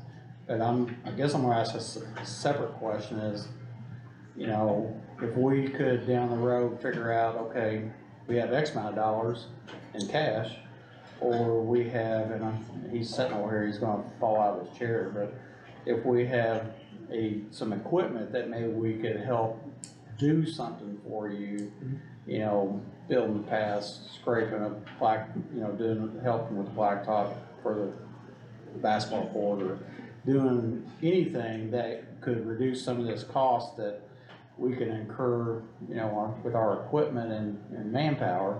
Okay. Not saying that we wouldn't pay Right. something out of it, Right. or a lot of it, or most of it. I mean, I think it's a great idea, exactly what Randy says. I know I'm older than you, but not by much. Not by much. But we never played inside. I mean, we were out till way after dark, and I'm in better shape. Look better. I know you're in better shape. You look a hell of a lot better too. But again, I think anything that gets people out of the house, exercising. I mean, again, we hear these statewide, health things that saying average age of people in Scott County is 70-some years old. I mean, you being in the funeral business, you know exactly what I'm talking about. And to interrupt you, the sad part about that, if you go up to Community Park, I call it Broadway sometimes, if you go up there, okay, nice night, probably 3/4 of the people you'll see walking, out exercising, doing these things will be in your 55 to 65 range. Oh, yeah. We do get out and do things like that, Are you in that age group? Mm-hmm. Barely, I'm there. I'm dead set right in the middle of it. I know you are. But But you're exactly right. I go up You're on there. the high end of it. I'm on the high end, but I go up there with my kids, grandkids softball or baseball games, and I see them walking all the time. I was like, all the time. that's, it's impressive. I mean, And it we is. are, we're gonna, that park will be improved. We're going to get, we're gonna have, we've already cut out land acquisition and what we had to get this DNR grant down to where we can actually do the main things we wanted to do. Yeah.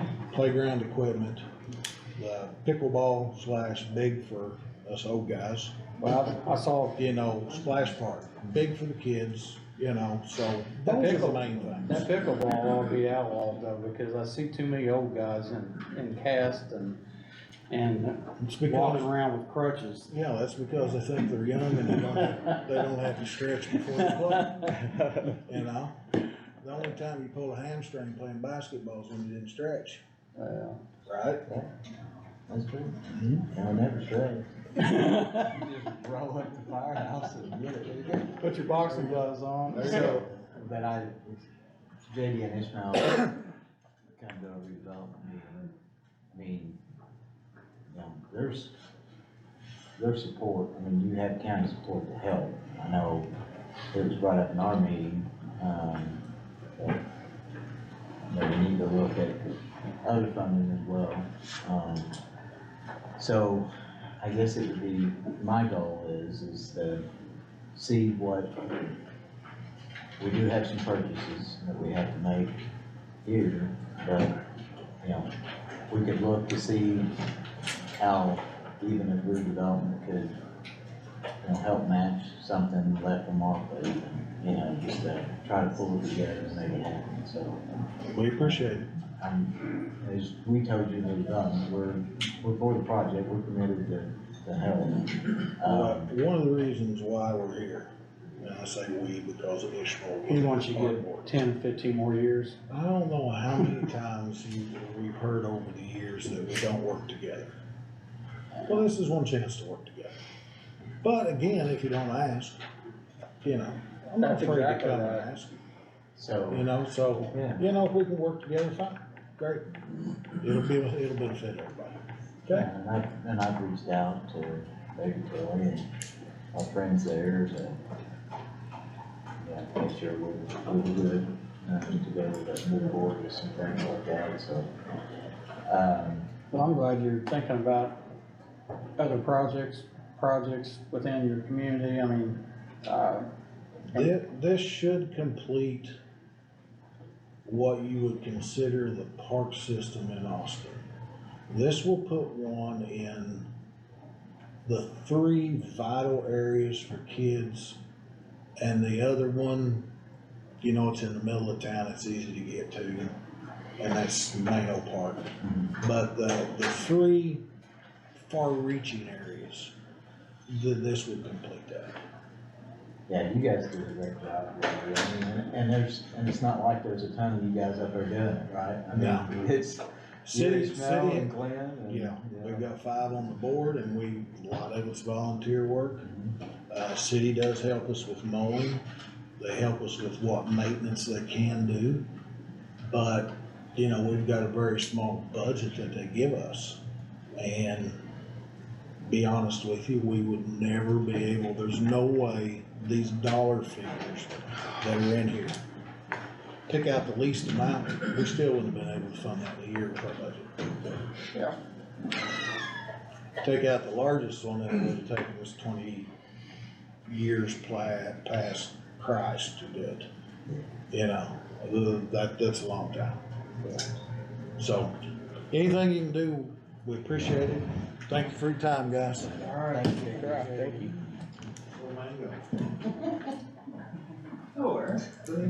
Hey, there's a wheelchair out there for you to help out. You got a little red flag on it? Got a little horn? Sure, Sheriff. I don't know how you follow up after that. I don't. You've known him long enough, you can't do it. You couldn't do it if you had to. No, right.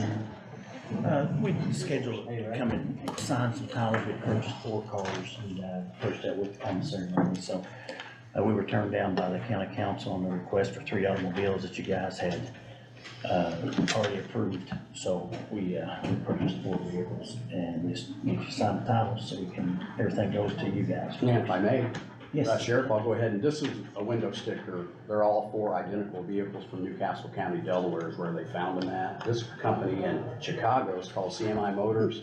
It's a family-owned business, been in business about 35 years. They go around looking for government vehicles that are going to be purpose.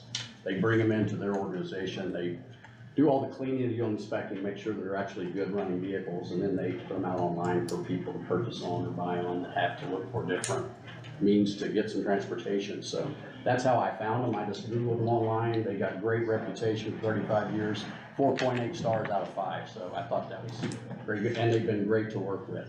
So there's the window sticker, guys, on each one of the vehicles we'll be asking you guys to adopt into your fleet. They're all Crown Victorias 2011s. That's the mileage right here is on the bill of sale. On each one of them, the low mileage one was right at 61,000 miles and some change. And you know as well as I do of Crown Victoria, if you've ever driven one before, and us guys, I've been policemen before, know they're battle wagons, they're tanks. They will go well into the 200, 250,000 mile range before you really start to get concerned about them. Of course, I want you guys to consider one thing. Every component on these vehicles is 13 years old though, so you still have to realize that the alternators, the starters, all those things that maybe haven't been replaced yet, they're just shelf life on all that. But as far as an actual workable, feasible, good, usable vehicle for cops, they're not gonna run 150 miles an hour, and you don't want our policemen out there running 150 miles an hour like these Chargers do. They're gonna get our guys from A to B and back to A. Every one of them also have that inmate transport package where they're separated with sliding plexiglass between the front seat and the back, and also have the harness restraints back there for inmate transport. So we can cross-pollinate these vehicles between our deputy fleet and Doug having to use them to transport prisoners, okay? So they're really good, feasible, workable vehicles on both sides of the discipline that the sheriff has to consider when buying vehicles. Overall. Hard to get parts for those now. That's not been an issue. Yeah, there's so many of those that were sold. I mean, tons and tons of them all Still out so there, they're still right. available, yeah. O'Reilly. We haven't had Yeah. a bit of problem with getting them for the vehicle, but you don't have a lot of problems with them, you know, you'll have your normal alternator, starter, things like that, but they're not like, they're built to last. You don't have internal, usually engine problems like we're having with these other vehicles that we bought, because they're not plastic. It seems like they're just durable. So all you need from us is a signed Yeah, title. just sign, yeah, and then, of course, we talked about before, whenever you guys granted, permission to purchase 3 vehicles. One of the reasons why we had a rotation that we were trying to keep up in our fleet. And this is gonna throw us back again, because obviously when we buy a vehicle that's that old and has that type of maintenance issues, you have to buy another one to make sure that you got something to drive when it's broke down. We all know that. The only reason why I say that is the number of cars on the insurance, because I know that's been a concern. We've shared that concern. We've talked about how to solve it. We had a plan to solve it, but that plan got nixed. So just, bear with me. And also, we talked about the school resource contract, and it was with 3 cars. I'm not sure what Zach had come up with that, but you know what I'm saying? That may help us out a little bit. But anyway, that's where we're at with it. Yeah, we sign. So, I don't know, again, I'm not a councilman, so I don't know, but when you do your budgeting, do you put in a line item to buy X amount of vehicles? Yes, absolutely. We do every year. Okay. Matter of fact, this year, the request that we had was, we had a debt service of 3 vehicles already we had. So we had the debt service for that, and then we had an additional, for 3 more cars. So we would have picked up 3 more, this would have been the 3 more, and that's why I said during the meeting, that that'll almost push where we need to be, and I was hoping with the school, that we would be at a fleet number where we'd be safe, we got new cars, you don't have to worry about it, or we could get rid of a lot of our, used cars, but. Well, I'm gonna be honest, I thought, I'll be the first to ask, cause I know I asked Zach multiple times during, the contract renewal for the school. I always thought there was a,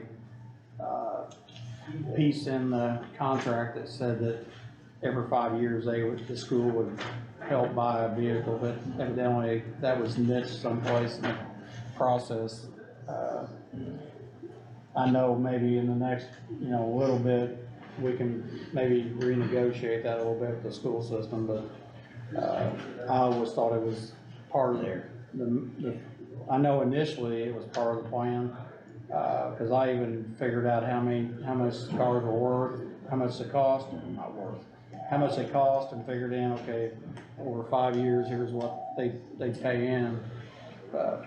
And I was shocked to know that it wasn't there, so anyway, these, I know I guess I'm gonna thank you for buying them out of the commissary, and we'll hopefully, move us down the road a little bit farther. I just want to keep your heads up on the number of vehicles on the insurance, and we're eliminating those as we can. But please, you know what I'm saying, bear with us. As you know, in emergency services, you guys know you have to have vehicles. Yep. So, Well, I don't think that really fluctuated that much. If we got rid of a bunch, and I think there's a threshold, I think if we exceed that, they will start adding, additional premiums, but I think for the most part, I think we've only done that once or twice, so maybe once.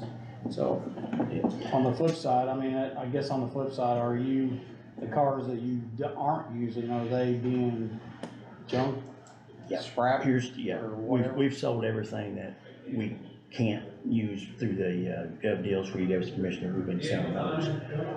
Unfortunately, what we will have to do now is we will have to take and fix some cars that we would have been getting rid of. Like I said, we was gonna try to eliminate at least 3 we knew, up to 5 or 6 that we could have got rid of because of the dependability factor. Now we're gonna keep those, but those, as they become junk cars, then we sell them, we get rid of them. And you guys get the money back. So it goes back into the general fund, unless it was something that we had purchased out of commissary, then it goes back into ours. So you do that. I appreciate it. Keep track of that these were commissary purchases, so if they ever get held off, then it goes back. Yeah, because they will be titled to the commissioners. Yeah. We're gonna plate them in the county, the sheriff's office name, so just to get the plate over there so we can get them on the road quick. Right. But the title will be brought over to you all and be under your names. Right. Yeah, again, like Zach said, sometimes we don't want to get in trouble with the state board of accounts, so if you can just make sure, hey, these were commissary bought or whatever, or these were council or bought, so. Yeah, if I could get a copy of all the paperwork, so then I can put it with our retired debt service. Oh, perfect, yes. So then it's there if they need it. I'll make a copy of this whole package that goes and have it split up for you. Perfect. Just one more thing too, since we had the FEMA account, did you guys figure that out? 'Cause, we had nothing to do with that. We're still working on it, but we're Okay, not yeah. there. I was gonna say, we didn't have anything to do with the FEMA account, so that was just, our name was used on it. Well, I think we're just trying to get access. Once we have access, you can change, Everything. like somebody that was on it before. Yeah, we didn't even have a password, so And it's. I think there's a way to do it, but I think it has It's to. very difficult. It takes a while to It get it through the does, yes. system, so. It is very difficult. But I think Jeremy's working on it, so we'll see. Yeah, so, another thing too is this, somebody had sent me out, we'll make sure there's no misconception on equipment. We do not have body cameras. Yeah, I found that out. Yeah, We never I had caught, those, yeah, so, it okay. was, I guess you guys used to have the audio. It was in-car cameras is what it was, and it was gotten rid of when, before I got there last, the prior I guess sheriff got rid of those. Dan had the audio He had the video. boxes that they used to wear, Yeah, but, and I thought them was the yeah, no, video it's not, cameras. that was I'm, an audio you know, box just for the going in-car back, camera. yeah. Yeah. that's what it But no, was. I verified that. Okay, I just wanna make sure, cause we keep track of everything, you see what I'm saying? Yeah. Somebody says we thinks we got Well, something. and honestly, even if you did have video cameras, by now they would be outdated. Right. Because right. And I'll be honest with you, I would entertain the fact if we could get video cameras, I'd love to get them, but I think y'all know the reason why we don't have them is because the cost of the storage. Cameras are cheap. Right. Storage is so expensive that. And if something ever happens at storage, then you're on the hook because you were supposed to keep it in storage. Yes. So, anyway, that's. You got something? It's just that's what we're talking about for the FEMA situation, it lists. That's weird, yeah, and Yeah, I I don't think she know why dropped it's their been- names, they had to put somebody in those spots. I'm not saying anything, I'm just saying that. No, it's, We We need- hey, cause here's the thing about this, if we had a password, I'd give it to you. I'm just saying, I I get figure it. out how to, we need to get another access Well, point I for think- that, I'm not.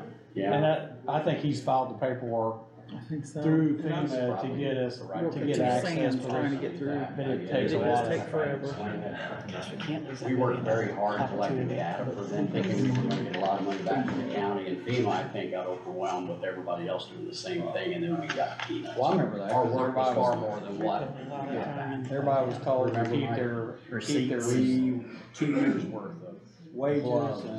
and time and everything else, so. We got that. So anyway, yeah, we'll figure this one out.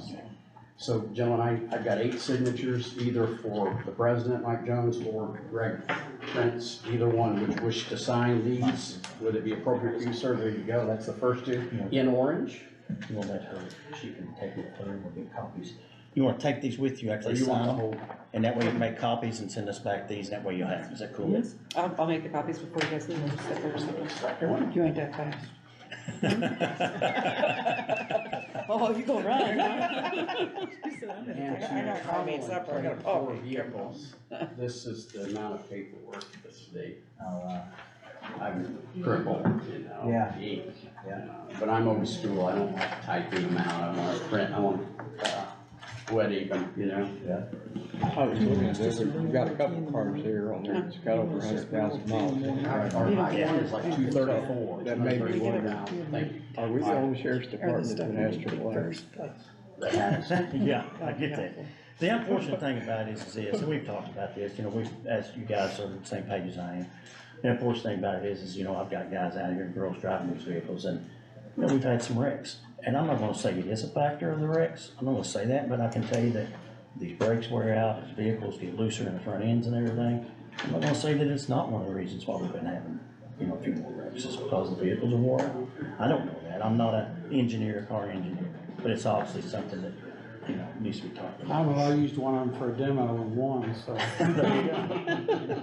And drove it back on the truck. Did you really? The mileage on those are impressive. Oh, that's, I was fortunate to find that company that goes out on people's behalf and looks for, and of course, they're making money off this, but at the same time, as taxpayers, we're repurposing vehicles that would probably go to the boneyard. They've been retired since 2011, the Ford Crown Victoria. But that doesn't mean it's a bad vehicle, you know, that we can make use of and not send it to the scrapyard. I'm pleased that they were there for us to help us through this problem, so we definitely have an issue in needing these resources. And thank you for your support. Thank you. Thank you. For too much longer. Hey, Thank you. those doors, I mean. Oh, yeah, right, okay. Are they working on those?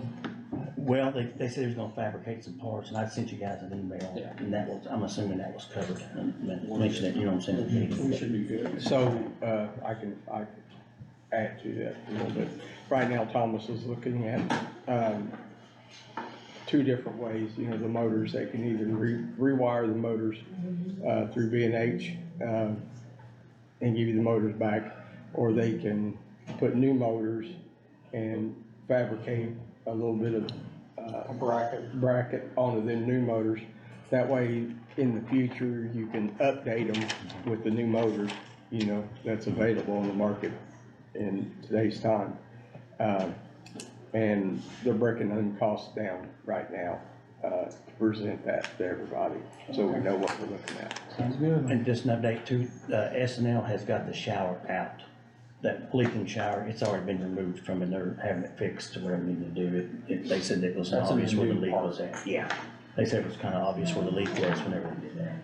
Good So deal. that's some good news. All right, sounds good, appreciate it. Thank you. Thank you.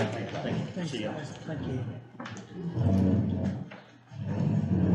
She is back Just there. dress up for us or? I do, yeah, He's always like that. I told you, man. That's what we call him, that's what we call him, Big Play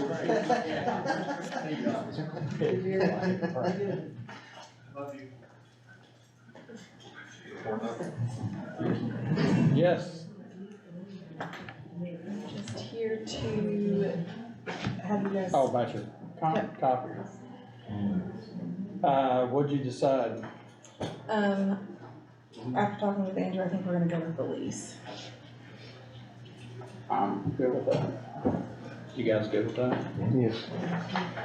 What we're talking about is the clerk's office, leasing a copier, 3 copiers. And that's gonna replace, 8 of them, so we're buying 3 to replace 8. yes. So we have 2 big copiers and then we have 6 small copiers. And we're going to eliminate all of them and have one for circuit side, one for the Superior side, and then one for election. What are you doing with the old ones? We're gonna see if anybody would like them. So Andrew, would you know somebody that's in the need of a copier? I can check with other departments and see. Now, one of them is a lease, because our lease is ending, March. The one's going away. Yes, one of them will be going back. The 7 of them the county owns. Okay. Alright, so how long is the lease? It's 60 months. 5 years. Questions, comments? Alright. And I know I spoke with you, with the lease, the toner is paid for. Yes. With the lease, paper is paid for? No, paper So is not leased paid to us, but the toner is paid for, all of the maintenance is paid for, yeah. Okay. Pretty good then. Yeah.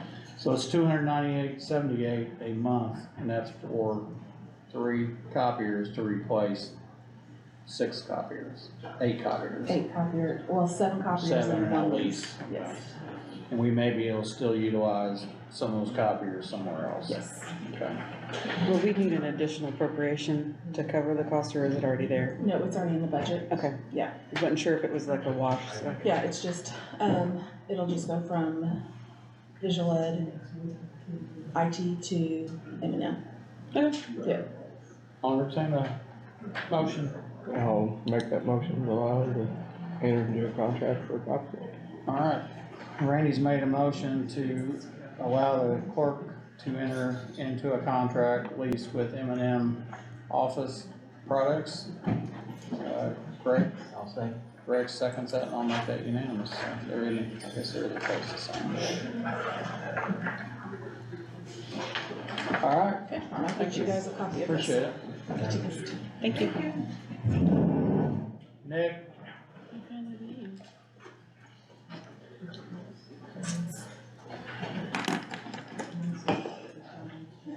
Sorry it's so late.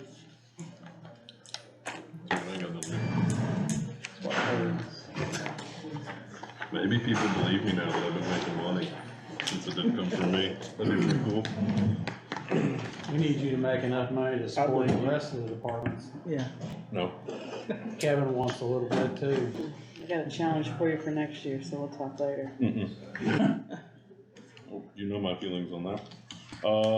February, we finished with 185. Training's up to 8,700. And we've already received 31,000 for the paramedic class that starts next month. So, we're doing pretty good on that. How many? 16 students. That's what I was thinking, cause you normally run like around 8, right? For the paramedic? We started with 13 last year and finished with 10. Okay. So, we're starting with 16 this year, and I mean, history repeats itself. We'll finish with 11 or 12. So, all of them have committed to payment. We've had 2 of the 16 already pay for the full class, and then I think we've got 3 people.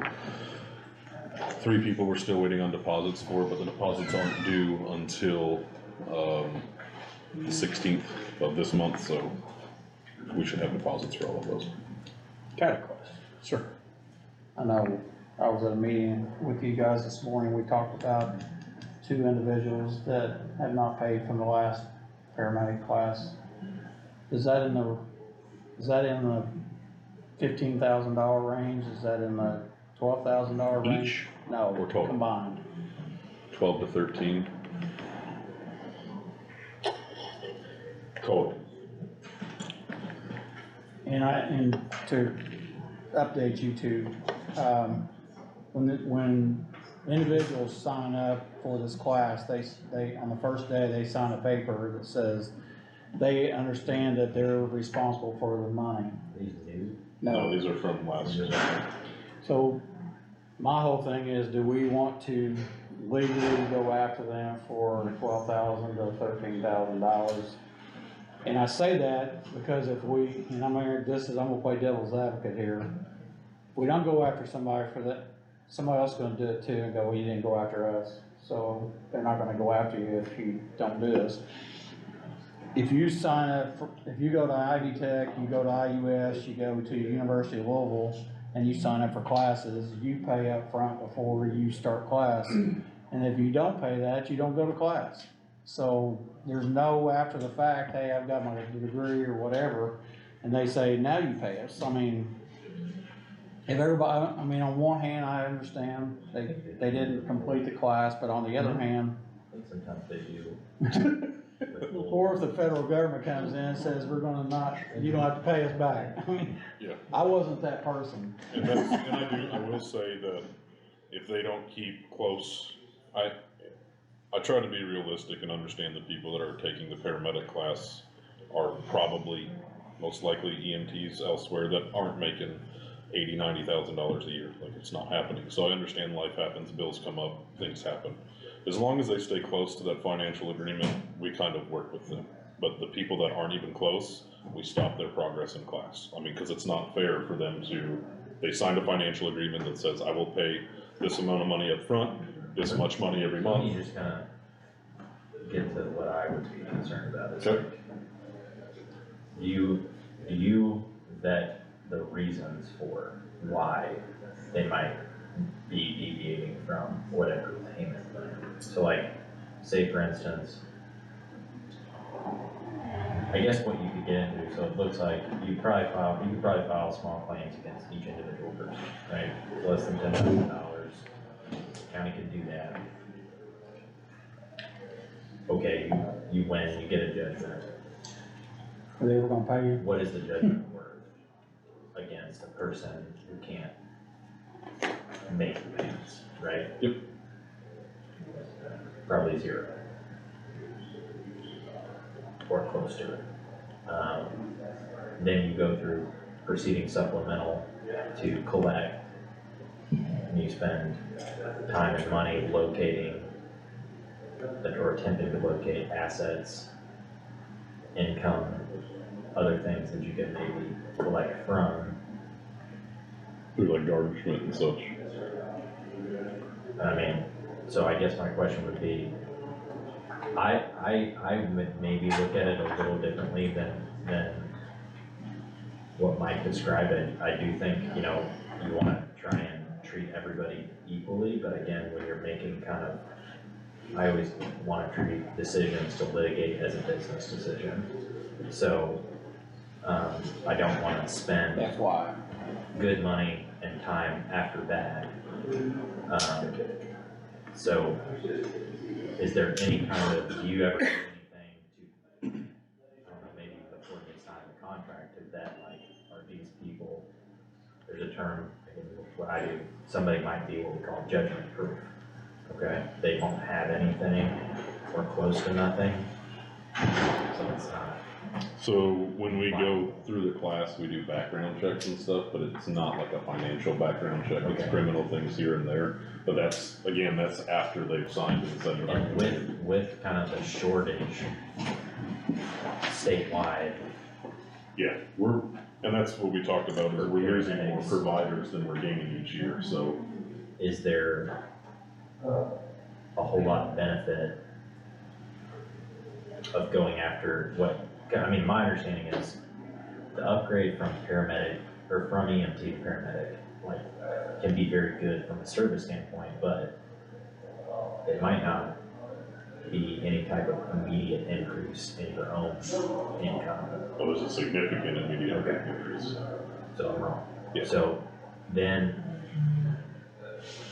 I just don't wanna disincentivize people from enrolling, or if you're going after I also people, don't like it's this. gonna be a waste of time. So Yeah. I think we need to make, despite the fact that I think we wanna treat everybody equally, I think that we need to be making individualized decisions about when and where it really makes sense to spend the money to try and get money back. And the only reason that I brought these two forward was because they were moved by the medical director of the program for not following curriculum guidelines or whatever. It wasn't like a, They weren't. I don't wanna do this anymore. Okay. It was, Right. yeah, it was more of a, hey, you're not getting the grades, you're not paying attention, you're violating bylaws of the class, we're not tolerating it anymore. So, Well, we I talked about. just don't like to set the precedent. We can do it. We occupy a seat, because we turned down 5 people for this round. We can do it. Here's what I know we talked about this before. I would suggest going to an outside firm that specializes in debt collection. Cause that's what you're gonna get to. And I can check with, if you guys, I can call New World Collections that I already deal with from a billing side. Yeah, just from my standpoint, like, I don't do debt collection litigation, and it has its own. So you're not talking about getting a big guy to go knock on the door? No. No, I'm just joking. Just, you know, there are law firms that specifically do this type of law, and they only do this type of law, and usually there's a good reason for that. They had a So we meeting. can't call the mallet, but They had a meeting this morning about the paramedic program. We actually made a suggestion that talking to some local banks and credit unions and seeing if possibly they could come up with some sort of loan that their board would approve that would finance their college stuff, not trying to get into college tuition type of thing, but a loan from a bank, maybe low interest rate, where they would come in and talk to prospective, students and say, hey, we can offer you a rate at X amount of. So kind of changing how you finance everything Because, going forward. yeah, because, you know, in-house right now, when we do the payment program, it's only through the course. So you're taking $8,500, condensing it over 10 months and saying that's a house payment. To where, you know, maybe these banks might say, all right, we'll do it for 24 months. Well, now instead of $850 a month, it's $410, which is much more manageable. So, I mean, that's the battle that we fight. Okay. But people know upfront what the payment schedule is, what the terms Plus, are. we get our money. Yeah, I mean, and that's the big thing is. So I think if you're all okay with it, I think you sent me the two before. Yeah. I can reach out to some firms and see if, you know, it's something that they've got. We're talking about 6,500 on one and about 5,800 on the other. Yeah. Again, winning that case is the easy part. Collecting for the turnout. Yeah. That's true. So. do you currently do any kind of, Financial aid. financial We are background Financial background? on anybody before you? I feel like that would be, I don't think you could deny someone. It was just a question. Yeah, I don't need you to go into anything. no, we don't do background checks until after. We don't take, I think that kind of goes against what you can consider for entry, so. I'm more just saying. My next question is, how many people historically have you had this trouble with? Let's say, how many classes a year you run? Well, paramedic program and the other classes are different. Because we're talking about a $900 charge for a class versus a $9,000 charge for a class. Well, let's So if we're lump it all talking about- together for a minute. How many people do you have this problem with a year? Lumping it all together, probably 3 to 4. 3 to 4 people a year. Which ones of those, out of that 3 to 4, 80 to 90% of them are paramedic students. Okay. Just because, you know, when we do I get the down payment for a $900 class, it's $300, so they only owe $600. People can manage $100 a month. But like those, we're collecting those payments a lot easier. Let me cut to the chase where I'm going with this. mentioning going to a bank, getting a loan or credit and paying you up front. Give it some thought, hard thought, because how many of those people have the credit that they can go to a bank and they can get a loan, but they are still, or can't get a loan, but they're still making this payment to you to better their life?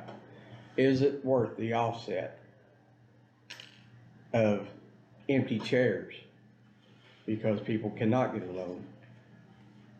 Well, I don't think. You see where I'm going with that? Yes and no, because when we look at the paramedic program, we are a COAMP and KHAP accredited program. We are held to the same standards that colleges are, like. I know, I get that. At the end of the time, they look at pass-fail rates. And if we drop below a certain threshold for pass-fail, that counts against us. And if we are inhibiting you from testing at the end, you ran through it and got 90s on all your things, but you still owe me $3,000, we don't let you test. You Right. fail that class. Right. So now that kills my pass-fail rate. We're not making a. That's not what I'm saying. But I'm What I'm confused. saying is, you're gonna have a certain amount of people who cannot get a loan to take that class I agree. from the bank. Probably more than can. Huh? Probably more people could not than could. Correct. Yes. So that's gonna empty up your chairs, and that's gonna be less money that you're gonna bring in overall in your class I'm not saying, for a year. we're not saying you have to get a loan to take the That's what class, I'm we're just to say. trying We're to. not, you don't have to get a loan. Okay, I thought that's what you were No. saying. We're Trying to giving- give people an option to. We're lengthen giving the them an term to option pay. to spread their payment out, if the bank would even do it. I mean, it's up to the bank. I mean, it's not up to us saying, or the paramedic program saying, you go to this bank and if you can't get a loan, you can't be in our class. That's not what they're saying. They're saying, we're gonna try to talk to some financial institutions and say, would you be willing to come in and say, we have an opportunity to possibly No, give you I a get loan? that. It's another And if you option. I thought you don't, were saying we and had if you don't, then you can still make the payments. Yeah. But it's giving you an option, if Right. you qualify, to spread those payments out over a longer period of time. No, that'd be a good idea. I just thought you were saying that we had to get, So back to this other, I guess what we could do is turn it over to a collection agency and say, hey, we have this, and they're gonna say, we're gonna take a percentage of whatever we get back and you can have the rest. A lot of, I think sometimes they will do things on contingency, I would have to look into that. But that's probably a possibility and it makes sense, I would think. So where you, I mean, you think we ought to go with a collection agency? With a collection agency, or do you think we ought to just drop it and say? No, Because I think we're setting a precedent if we do. I think we need to go with the collection agency. Yeah. I agree, so. I can make contact. Good. Go ahead, Nick. Okay. Wasting my time. I didn't bring any of this up. Run volume is 408 last month, and we've done 230 transfers out of the hospital so far. Any questions, financials or else? And we're at 402,000 for the year so far. EMS training grant, we know that got approved. I'm waiting till next week at the council meeting to get line item creation and disbursement to that. So that's where that's at. FEMA grant, AFG grant, I've tried to apply. I cannot get access. It closes Friday. So I'd love to apply. We're still trying. I know, but I'm We just. haven't quit. Me either. Haven't quit. I've probably left voicemails to people that aren't even concerned with us. Actually, let me see if we can reach out to someone else here on that FEMA grant. Okay. In the back of your packet, right behind the normal thing here, I put in where we're at for spending for the year, just to show you where we're at, as far as our line items are concerned. So, I know that I give their office an absolute headache, probably 3 times a week of coming in there requesting stuff. But that's where we're at for that. I owe them a couple reams of paper, but, Well, maybe that, but no. that's where we're at for spending. But in the back of your stuff, we had talked last meeting about being able to, you guys potentially give me the ability to sell some stuff that I just am tired of storing. In the back of your packets there is a list of stuff that is currently residing in one Connex box, and everything we were keeping is in the other one.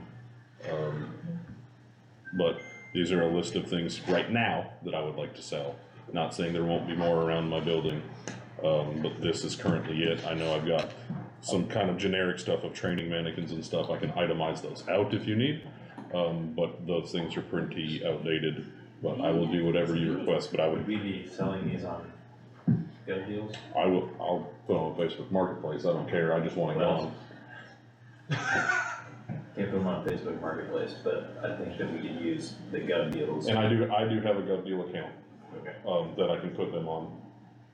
The only thing that I would have to go to would be to council to get, what is it, an auction fund or something set up? Yeah. Cause I don't have one of those. We have to have a fund. I don't know what the items are, or what the values are, so. They vary, I mean, and some of the stuff I know on there, we're not gonna be able to sell, but I'll do a hodgepodge, like, mystery box for $250, take it or leave it type deal. Popcorn machine? Can we put the? I didn't buy that. Here, Is that a put big that here in popcorn the- machine? I'll sell it to you. Actually, it can be my fee for bothering you all the time. Say, wait, we need it for the meetings, you know? No. They'll stay long. Well, that's true. At least I won't be starving. Yeah, I'm glad to see the salt spreader for the UTV going. me too.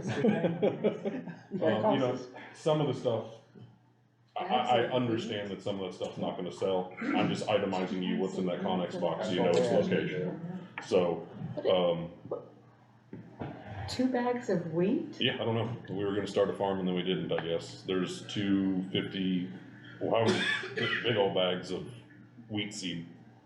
I don't know. I guess we're gonna clear the land and start a little plot and I don't know.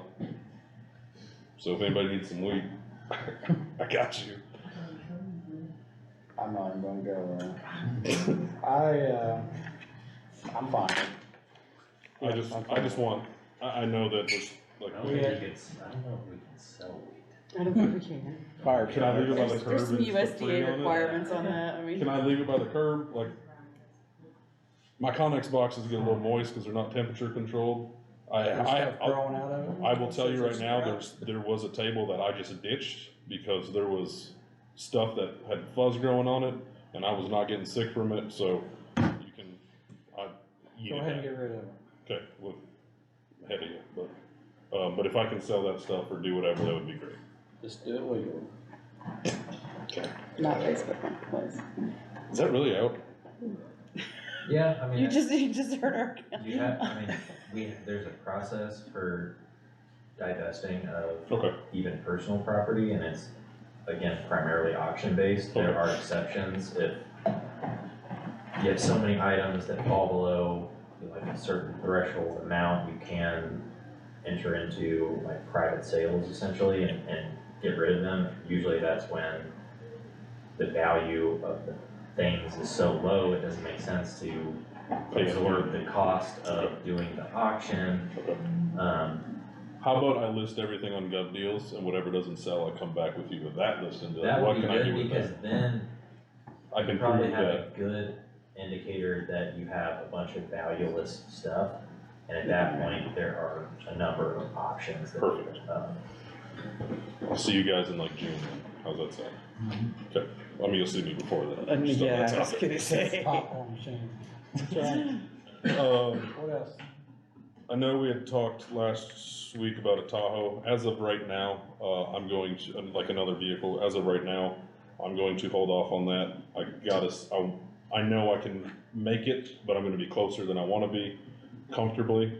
And I wanna see, after I had to absorb the inflation in insurance and workman's comp, I wanna see where I'm gonna land about halfway through the year and then revisit that, if that's okay with you guys. They still make them. Yep, so, I mean, like I said, I'm looking at I've still got $100 and something thousand in there, I've got a $40,000 payment left, so it's gonna leave me with 60. I know I have it, I just wanna make sure I can cover everything else before I commit to buying another vehicle. That's a good philosophy. So, I will see you in June on that one too. One thing I would like to kind of ask about is if there was any, I know it was kind of a brief discussion, but if there was any more thought being put into that building that we had brought up a couple at the beginning of the year, just for two factors. one factor is I've got 2 trucks, the ones that primarily sit out back. The vinyl on the rear is starting to deteriorate where I'm gonna have to pay to get it redone because it's literally coming off. And I think it's just from where the heat by the Connex and the sun hitting it, it's, the glue is coming undone. And the other stuff is just, you know, I feel like I kind of claw for some of these vehicles because they are a lot of money, and I understand that, you know, the county's got to disperse that and whatever. But I would really like to protect these $500,000 apparatuses from hail, snow, ice, and everything else. And when we're talking about a $30,000 building versus a $350,000 one truck, and I'll have 3 sitting back there, and we're talking about 30 grand to protect $1 million. I feel like that is, I don't know, I just. We were still talking about, having a rock floor.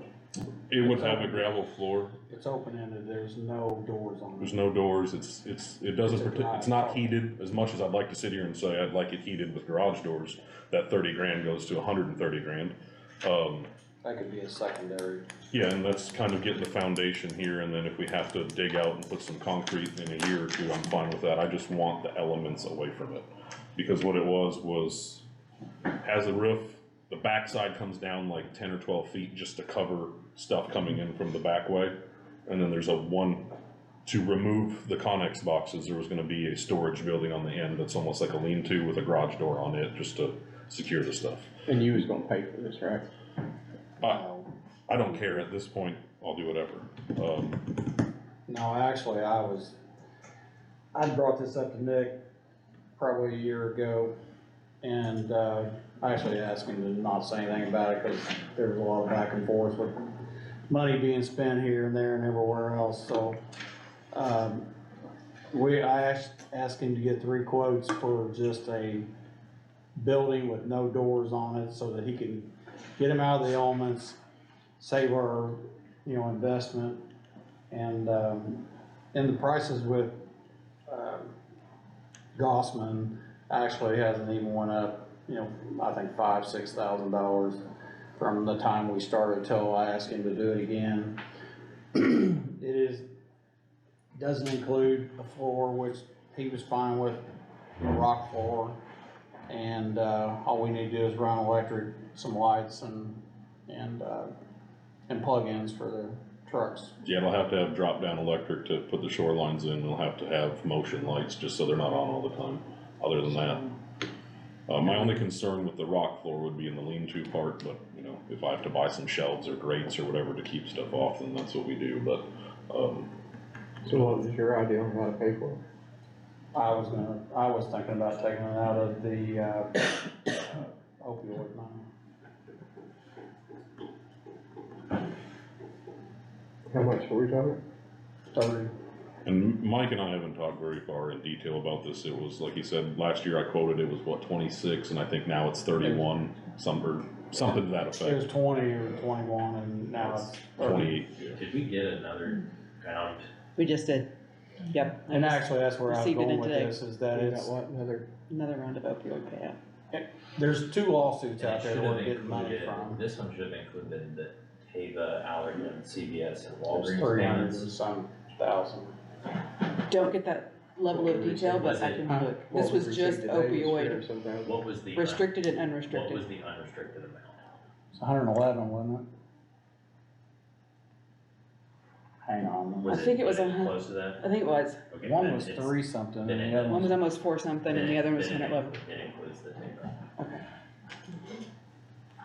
I have not, to answer your This is question, a- I haven't. This is a different lawsuit. This was the pharmaceutical, the CVS, Walgreens, and this was a separate lawsuit from the big pharma. Yeah.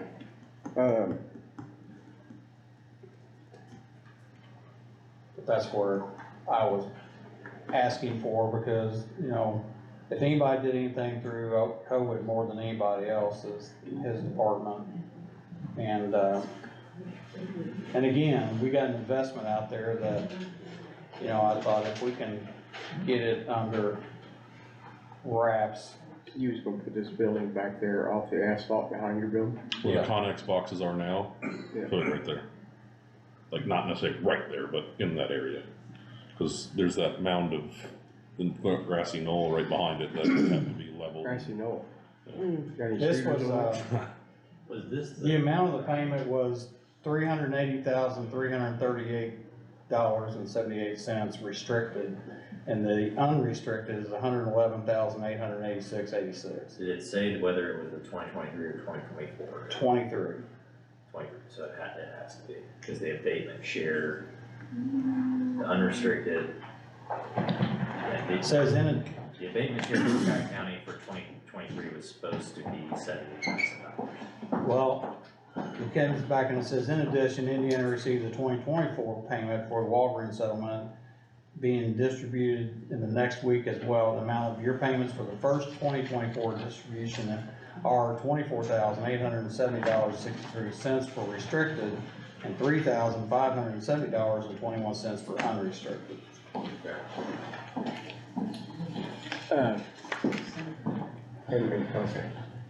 So could you settle it? And this is a approved way of spending this money. That was a big yawn. So, interestingly, I did get, because we had a separate question, I think, about the opioid fund use from our last meeting, when they came in and requested, so, I got in touch with, Frost Brown and Todd. They have provided us through their Indianapolis office a contact on the opioid settlements, and she has basically given us a kind of a rundown of a more intricate breakdown of what can be used, that came from the Attorney General's office, so I would have to go through here and make sure, but some of her conclusions on the initial question that I asked about the other issue, was basically that the level of discretion that is given to the local counties in expending these funds is pretty broad. And she did say that, just while we're on the topic, that the requests from last time would fall within even the restricted category. So brick and mortar is. Correct. No distinction. She said that that was not, something, again, I recall that being an issue. There was a training that was given on these things, but I think just like the ARPA, I mean, the use has kind of evolved over time. The final rule was very different than the rule that was initially published. Right. So, I could go through and look, maybe better answer that question at a later date, but, I get the feeling that there's a lot more discretion they've loosened it up. than was previously represented. Check and see if I sent you an email, if you got it. By next meeting, you'll be able to have. I can do that. Yeah, I don't need one tonight. Can you see if So the that's, funds that, if that's the same funds, or is that something different?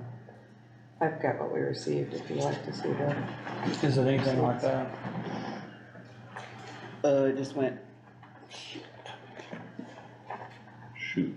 No, it was.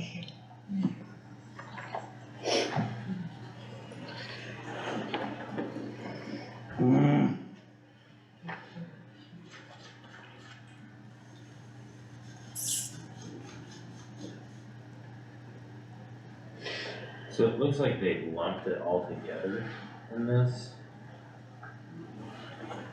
So it's a little bit of the new settlements, but also it's the first distribution from the other settlement, and then There's like two Yes. different settlements. and then there's a, yes, Is that what, the three something? yeah. Yeah. So Well, that's a- no, it's with this, it's with the additional down here. But there's two different settlements. well, It all came in as they one. sent They it put at it all once. in one. Yep. Okay, but there's two different lawsuits is what I'm getting at. Yeah. And that's, So we is that what should you're have saying?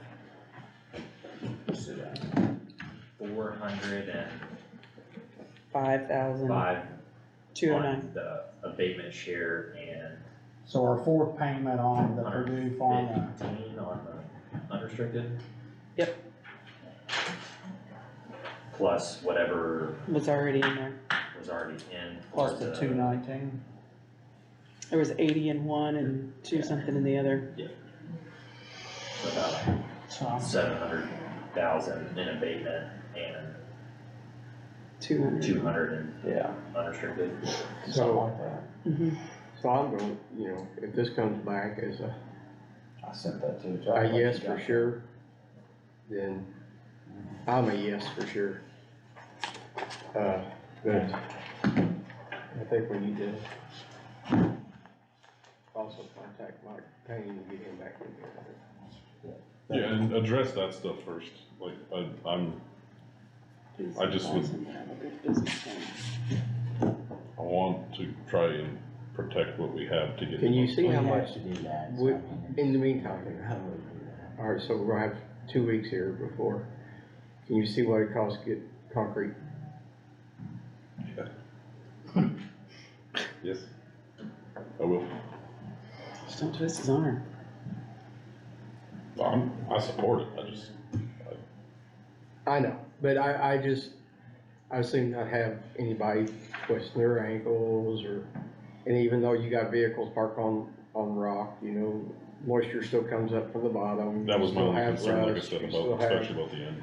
And if we're gonna build a building, and we're using opioid funds, you know, I got a really good idea, you know. another, I think it's really important too, I wanna be clear. Don't stretch us. We've missed the deadline for the present fiscal cycle, but for next year, if, entities like the entity that came last time, or anybody else that has anything that might qualify, wants to, you can apply to the state for their half of the entire opioid settlement that was then redistributed. Our half was redistributed.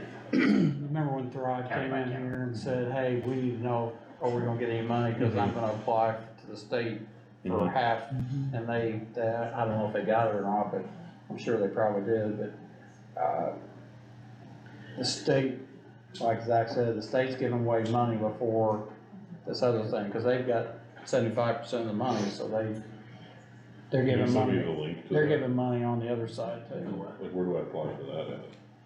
I think it's Attorney General's office. You can wait, or if you can just email them, that'd be cool. What else But you yeah, paramedic program is the only other thing that we kinda talked about earlier, starts next month.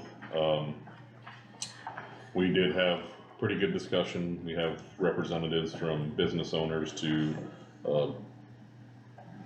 political officials to schools and everything. Tyler's doing his thing this month to go get his stuff. I think it's at the end of March, beginning of April. April's his Namsy, this month is his Dallas trip. But we are gonna be looking at, in September, sending a few of us to another convention.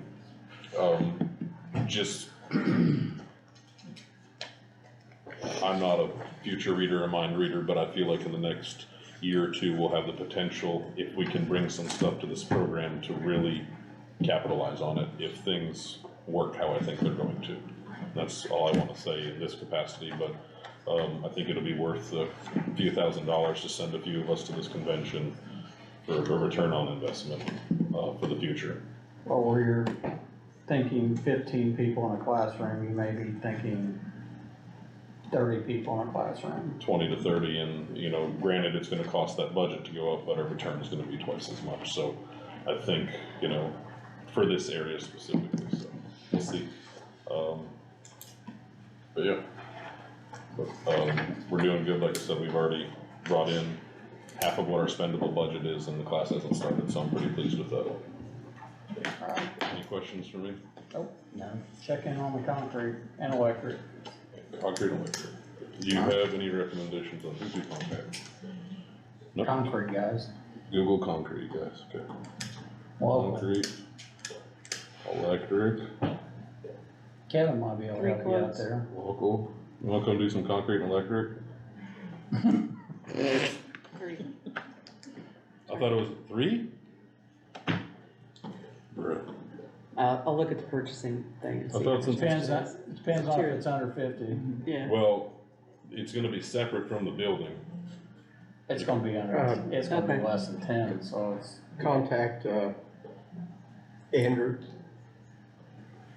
Campbell. Okay. And, is he still here? No, he left. Okay. Contact Andrew Campbell and ask him to put a notice on the, our, Facebook page to put out fillers for somebody who wants to give you a estimate for concrete. I can give you 3 in time. Huh? Who? Baker's Concrete. and Lexington. Bakers? Okay. Jason Applegate. I And, just don't know who to call. and it's over on Main Street. Shoot, I forgot his- Oh, you're talking about, Sherrard. yep, Jamie's. I'll look it up. Okay.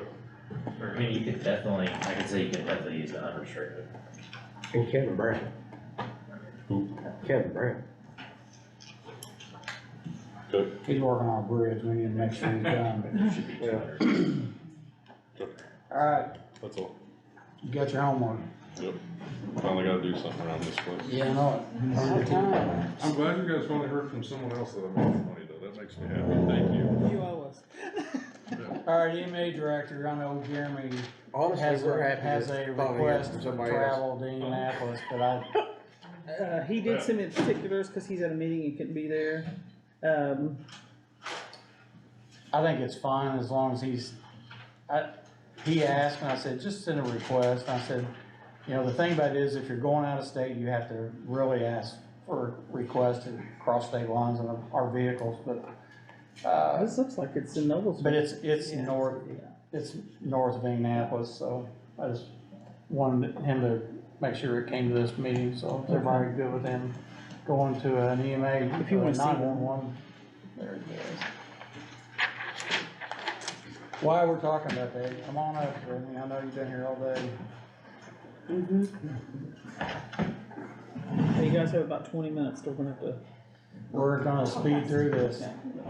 What you got? Immunization grant, we've had this for years, we're applying again. It's a reimbursable grant to help with like, public health nurse number 2, medical supplies, equipment, marketing, like a lot of the billboards are paid through that grant. And it's just a request to apply for it. Everybody good with that? I'm good with it. I'll entertain a motion to accept, or allow her to fill the Once I get it, grant yeah. out. I'll make that motion. Randy makes a motion to allow you to request a grant. Greg? Greg seconded, I'll make it unanimous, so. And All right, what then else you got? Health board appointments, Health board appointment that we had last time. I didn't put the date on that. What is today, it's 6? Yes. All right, who was the 3 people on, that you had on the list? Shannon Mount, Kevin Fetter, and Brent Comer. I'll entertain a motion to accept one of the 3. I'll make a motion to accept one of the 3. Craig. I'd like to nominate Brent Comer on that board. All right, Greg makes a motion to nominate Brent Comer to the health board as a professional, isn't He is a superintendent, it? Okay, so He's it's not. school. baby school, yeah. I will second that. Greg makes a motion, Randy has seconded that, and I'll make that unanimous, so. What else you got?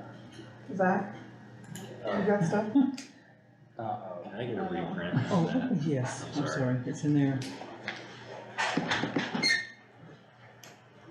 So we are at notices and orders to abate. So let's start with. There's, Oh, is it the, I don't know what this is. yeah. So we've got 2 properties and you guys can jump in at any point, you know. So what I have is, a draft of a form letter. That's what I like. That you could use potentially for future, you know, notices and things. And then I have a basically a notice in order to abate that is based on, and probably I'll have to ask you to help me out here on some of this stuff. Again, this is the ordinance, it's deals with unsafe building regulations in Scott County. We have this property that is located on 3465 East Lovers Lane. I believe this one, there were actually two, you went out there twice, right? Yeah. So there were two separate inspections because I think there were a number of different issues that were going on with a couple different buildings. But basically, and there's some kind of issue in relation to, we're not sure who the owner of the property is, or No. we know it's Diane Campbell, but we know that there's someone else who's maybe occupying, or Her son's the one that's living in the camper. I don't know. He's, that's you know, Yep. when I went out there, that's where he was. So I've been out there and he wasn't there, but. Yeah, so. I think on the initial, The initial visit was because of someone living in a camper. Yeah. So I went out there and I talked to him and he said, you know, he was living there until he could get some money to clean it up. He was gonna move out an existing mobile home there and put in a tiny house or small house. So I took the pictures the first time and there was like, I don't know, 3 or 4 structures that I took also, but and then I talked to Miss Campbell and she was talking about the house and I thought, oh yeah, there was a house there. Because when I went out there initially, I was just worried about the guy in the camper. That's what everybody was complaining about. So then I thought, well, if we're gonna do something, might as well just address everything at once. So I went back out there a second time, took pictures of that and sent them to Zach. So that's why there's 2 different things on that. It seemed like initially that they were gonna voluntarily comply, and there were some temporary situations that they'd represented were not gonna last that long. We've kind of gone past that point and there's been no cleanup. I think there's concerns about no water or electric lines being hooked up to the camper. There's also some issues with the impaired structural condition of a couple of the buildings, and that they would probably fall within a safety hazard or health hazard issue. But I think the septic system also just not being available with no running water. Well, what he said was when he moved moved the tiny house in, he was gonna hook up to the septic system, that there probably was one there for the trailer initially. But, you know, whether or not it'd be viable or workable, I mean, it looked like it hadn't been used for 20 or 30 years, the growth around the trailer and everything. And he told me that, you know, he was using the tank on the camper. When it filled up, he'd have it pumped. You know, and then one of my pictures that maybe you saw was a commode sitting out in the back, just sitting freestanding there, you know. And it did have some stuff in it, but I didn't take a picture directly down there. Thank you. Yeah, but you know, the neighbors come in, obviously, at one of your meetings and have, Mr. Smith. yeah, complained about it and you know, all I can do is take pictures of the day I'm there and tell you guys what's going on. And it's a little bit like Zach says, this has been going on since October. That's the first complaint that came in to Marty. And then she sent a letter, you know, discussing stuff. Then I sent a letter to her when I sent it to Zach and Mike, the first letter. And the second, and she called me each time and talked to me. And I was there a week ago, drove by, the camper was still there. I didn't stop to see if anybody was there or not, but it looked like the same amount of stuff there that was there back in October. So, you know, it's one of those things, if people would just start doing something. She told me that she had a quote on getting the house down of something like $10,000. No, that's what she told me. And I'm sure it's gonna be expensive to clean everything up, no question about it. But you can start hauling a truckload of garbage off, you know, at least once a month, to show that you're doing something, and get the camper out there. If you pull the camper out, you don't have to worry about somebody living in it, you know what I mean? Yeah. And that's something I would think could be done at a reasonable cost, but as far as I can see, nothing's been done. So kind of what we have is a packet that we would send out, which has the pictures that were taken from the inspections, kind of the initial inspection report and the request that was sent to the landowner, a copy of the unsafe building regulations in Scott County, and then finally what we have is kind of initial abatement order. I've gone ahead and given it a cause number as if, well, not as if, I mean, you would essentially be issuing a notice and order for the property to be, trash to be removed, fire and hazardous material, public health hazard, to be removed, and to repair or rehabilitate any of the unsafe buildings and bring it into compliance with the standards for building condition, the conditions of the building, as well as, you know, just for human habitation in general. So at this point, it outlines, again, a number of the violations that were noted in the initial report that they've not been abated. It outlines the landowner's rights as it relates to this situation. There are certain types of abatement orders that you have an automatic right to a hearing. This, in my mind, would not be one of them, because we are not asking to demolish a structure. However, they would have the right to request a hearing. At a certain point, again, if this was not cleaned up and we continued to see that they were in violation, we would go back and issue a separate order, which I think would be a condemnation and a demolition, essentially, order. If they would not do that on their own and bear whatever cost it was, we would contract out under our ordinance that allows for that, for a third party to enter upon the premises and do that, and then the amounts would be placed on the tax roll. So, now, does the initial thing address the camper itself? I mean, in some place there, would that be, because that's. I think it falls within the health hazard. Okay. Okay, I mean, I don't think you can have sewage. True, but again, he said he was pumping it, I don't know, you know what I mean? Well, and I mean, that's, again, this is why we have an allegation, we have an order to clean it up, because this is what we're going off of right now. He's got a right to come in, she has a right to come in and, you know, contest that and say. I just really feel like if we could get that camper pulled, Mr. Smith would feel a lot better, you know?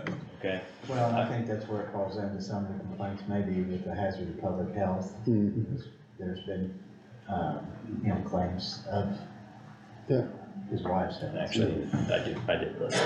Okay, okay, good.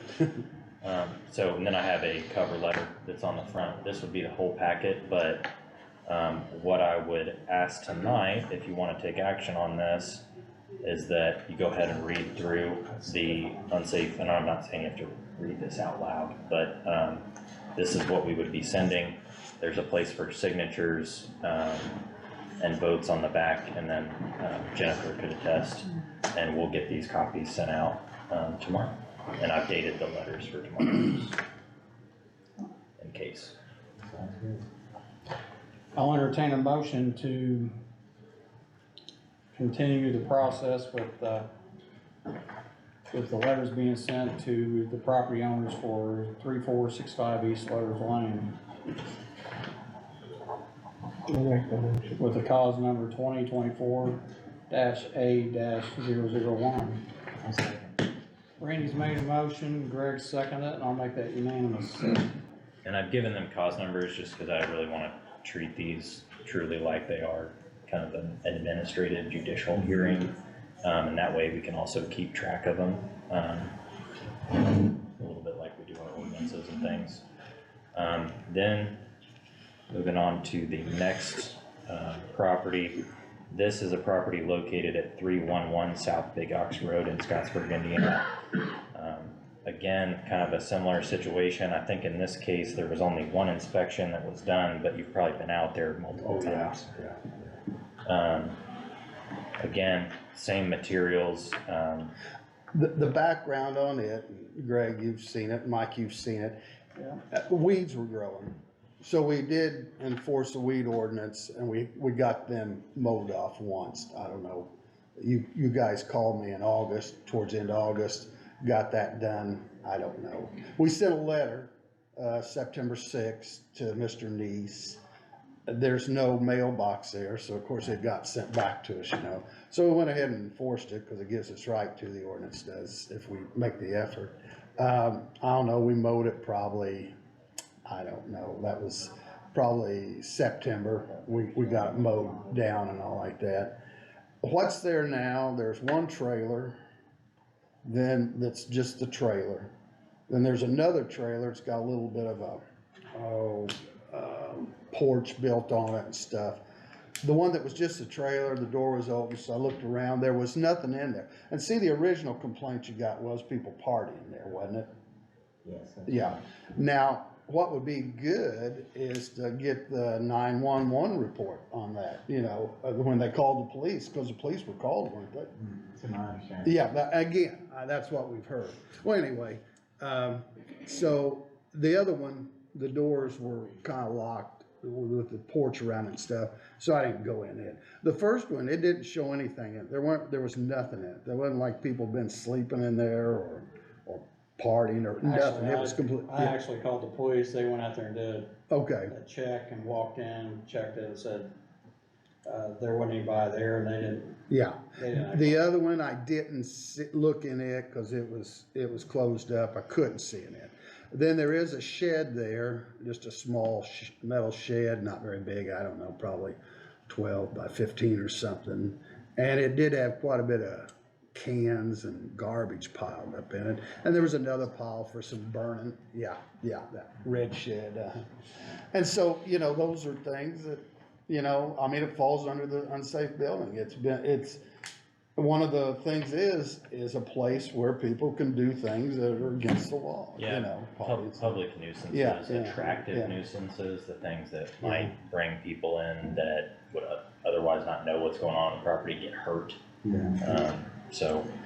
And I mean, that would be something that, you know, I don't know, it used to be you could get somebody to come get trailers. You know, metal was worth something. I don't know if you can get them to come get them for free now. You know, I don't know really. Depends on China. If China wants metal, then metal goes up. If China doesn't want metal, you know. Nobody else wants it. Nobody else wants it either, you know. We're at 3 minutes, so. But anyway, We're gonna start again. Well, so we can go real quick. Again, same packet, same information provided. In this one, we're not really dealing with a camper, but it looked to me like a mobile home. Yeah, there's two trailers there, yeah, two mobile homes. House and a shed. Again, same pieces of the ordinance and the statute that are cited for the violations. The notices and rights to the landowner are included, as well as the way to notify us in the future of anything, including, you know, a request for a hearing. Same packeted information, the reports, the pictures, and the ordinance. So I also included, I think it was part of our, I don't know if it's the GIS mapping system, but I think there's been some issue with serving him. So again, we just use the record owner and location from the county records. I just wanted to make it clear that that's where we're getting that we're sending it to this address. In other words, I don't know that Mr. Neese has ever got any information from us. Again, the one thing I sent to him just got sent back. I don't know where he's at. I don't know if anybody. Well, we're sending taxes to somebody. Yeah, but I mean, the That might be a tax good thing to report, look I mean, into, had his name and because address, if we you were know. ever gonna go any further. But there's no mailbox there, so I don't, yeah. God owns it, it's dead. Okay, it's his son though, isn't it, that owns it now? It's still. Raleigh's son? Raleigh Junior's. Yeah, that's what I thought, yeah, yeah. So, but again, it's the address there of the property, and it says Raleigh you know, that's who we sent it to, The but. property record just shows the name. Yeah, I mean, That's what the But you're board right, Raleigh's gone, but anyway, All right, so, I'll entertain a motion to send a letter and the information to 3111 South Big Ox Road, Those are just my and the extras. ordinance, or cause number is Those the ones you said that are form letters, maybe? 2024-A-002. Well, so I wouldn't wanna put my Randy name on makes a the motion, letter, Greg. I'll be Greg seconds, quite I'll honest make with it you. unanimous, so, But, I mean, but you kill the bird and you we'll could start take over. this All right, we had to take a recess there because, our limitation of our recording is only 3 hours, so. And we've had a lot of stuff on the agenda here, so, last but not least, our highway guy here. Kevin, come on up. He used to be higher on the list, what happened to him? What? Last on there again, self-inflicted, it was self-inflicted, I know, I can't complain. We'll do better. Go ahead. Alright, I'll do 105 here real quick. See, you gotta get home by you, man. Bridge 105, we're still, waiting on some approaches and our sign. Sign's supposed to be here first next week, so get that up. And approaches are looking good. I'm gonna set the date and say by the 19th or later, we would be safe for whatever you guys would like to do as far as an opening ceremony, for lack of better words. Yeah, I'd like to do that. We like to invite, the 19th being the 20, or the Tuesday. And you can make it any day thereafter, I would just suggest pretty soon. Yeah. I guess we probably should just wait until we get a little, Yeah, see we're- what next week looks like and make sure we can nail down completion and go from there. I just didn't want I didn't want them to be done with it, and we put a date out there beyond that date, and it's sitting there ready to go, and we're waiting for a date to say, hey, look, this is the opening. Do you have any thoughts on what you would like to do? Steve has volunteered to try to help us to get whatever you guys like to do on the opening as far as, Well, I'd like to have Like some a- media there, I'd like to have, I think we need to reach out to, Denise at the Veterans and let her get the message out to the veterans saying, hey, this is gonna be dedicated to you guys and have as many there as we can have for that.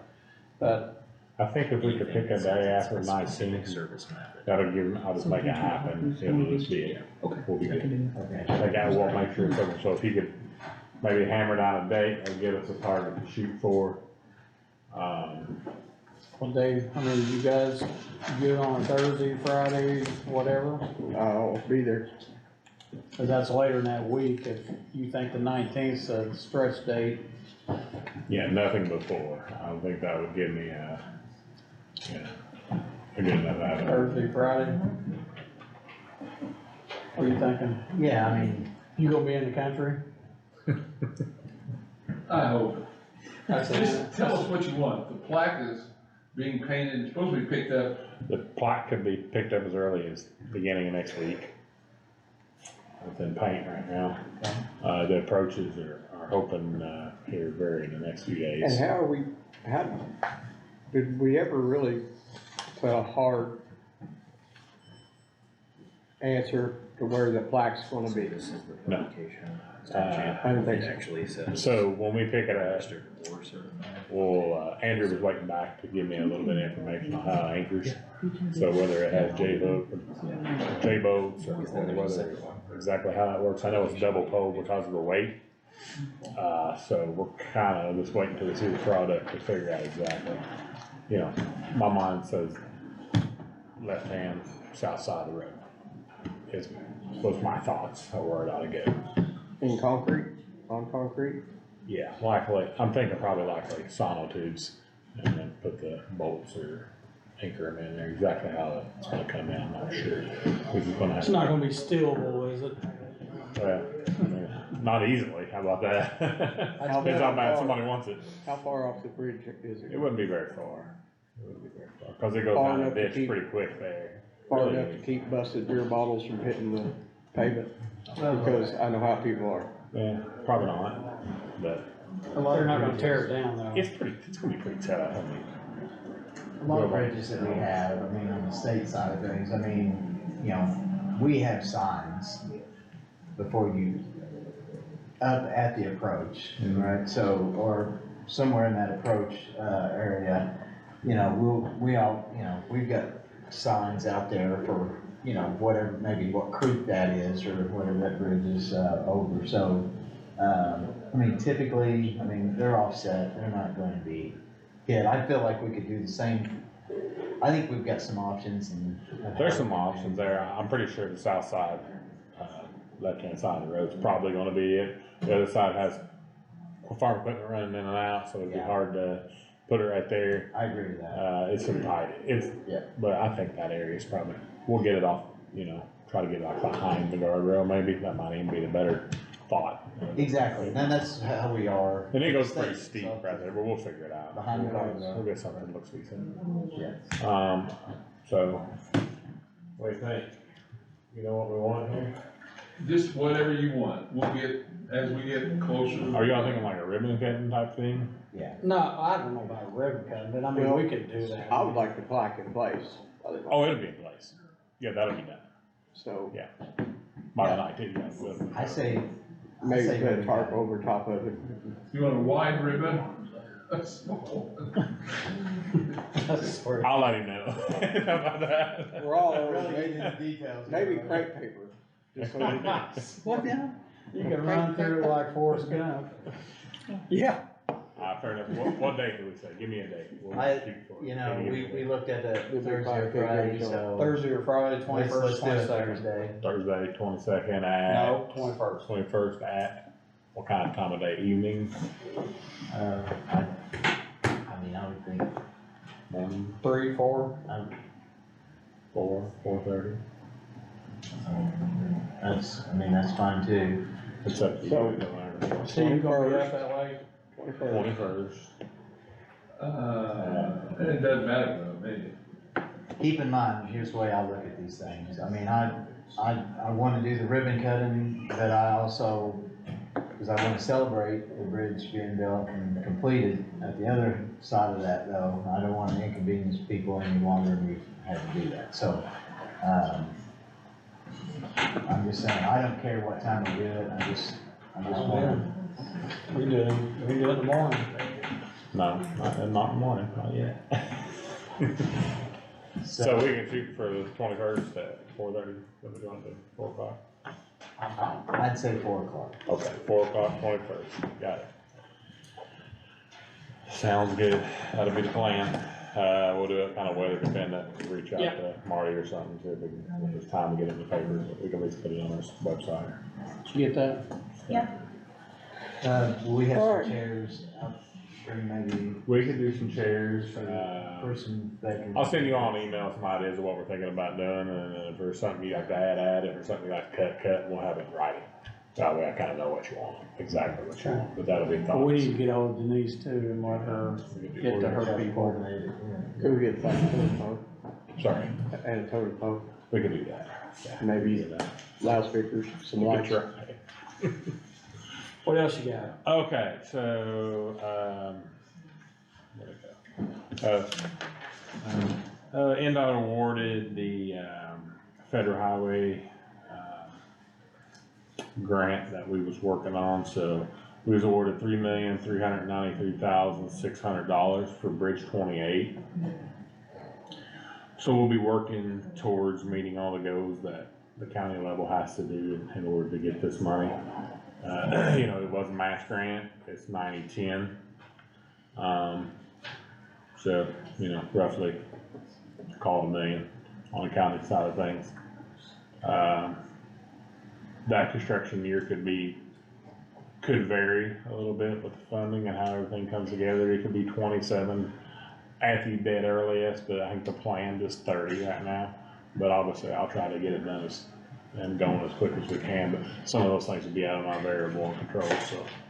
But anyway, that's a good thing to have coming our way. Good deal.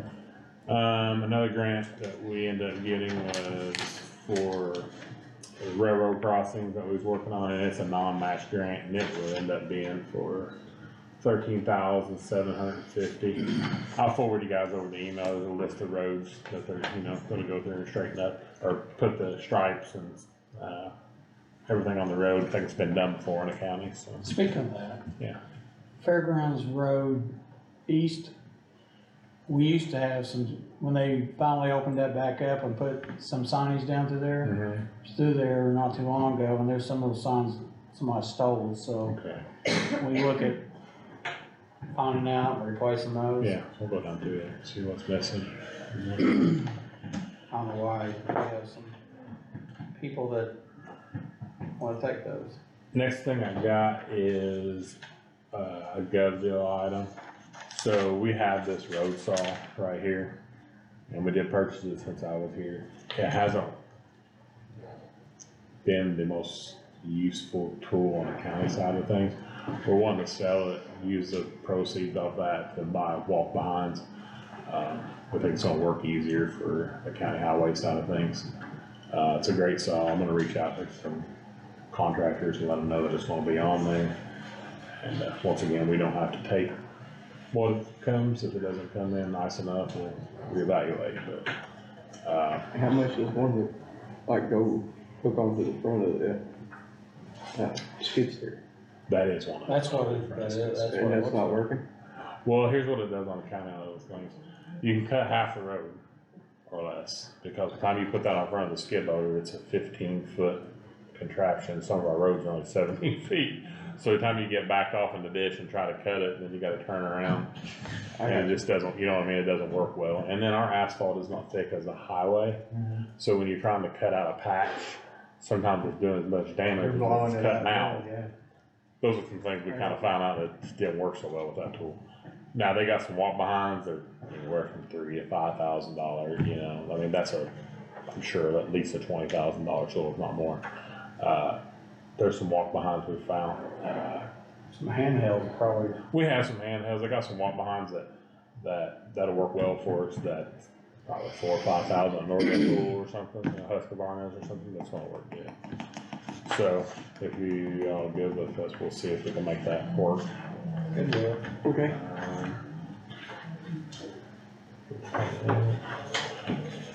So we have 10, 20, 30, you might as well call it over 30 culverts that are going in this spring.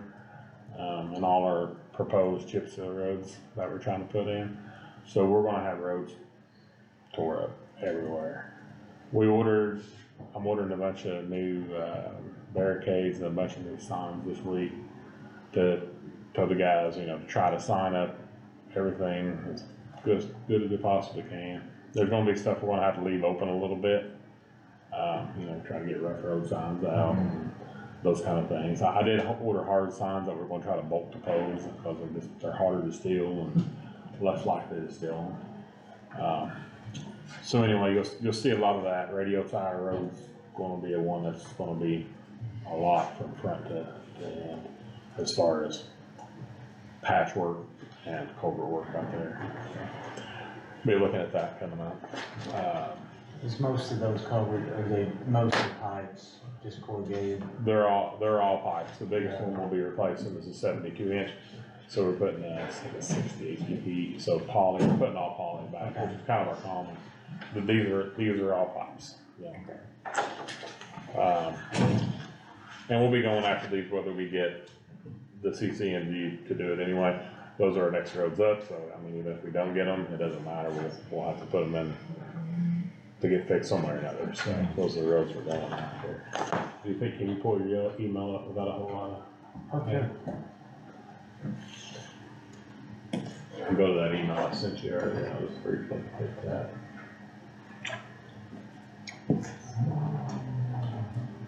The link? Yeah. Yeah, I didn't know. Let's see, yeah, just click on that link. If it'll let, like a while ago, I couldn't get on the link. There it is. Okay. Now just go down to the, here you look at the B, go down to the email and it's Kevin Oh, We telling everybody your password. I know a password. Let's see if you can, I'll write it down.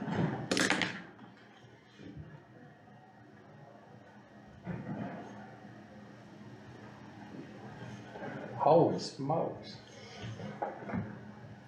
So you just put that, On camera. I mean, it's not like it's top secret government information or anything, so. probably need to change that. Well, if it gets hacked, at least we know, 6 people who did not do it. We did have a tort claim sent in, over a lady since she got Windshield. piece of bark on her windshield, so. A what? Piece of bark hit her windshield, our operator did write a statement on what happened, his version, and she sent her version. We'll deal with that. We got a bigger tort claim from I-65.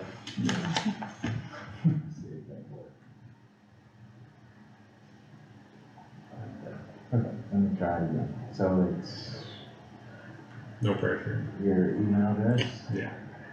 So dot? Is it capital? Oh, you forgot the IN in the gov. Oh, it is. There ought to be a dot between Kevin and Dot Paul. IN, yeah, it's a IN dot gov. God, I can't even see that at this point. I have to put my glasses on, so My that. contacts are drying up, I can't see anything. I wish Yeah, McDonald's were. Is your, Or we should McDonald's. capital? Yeah. No, no, he's a burger.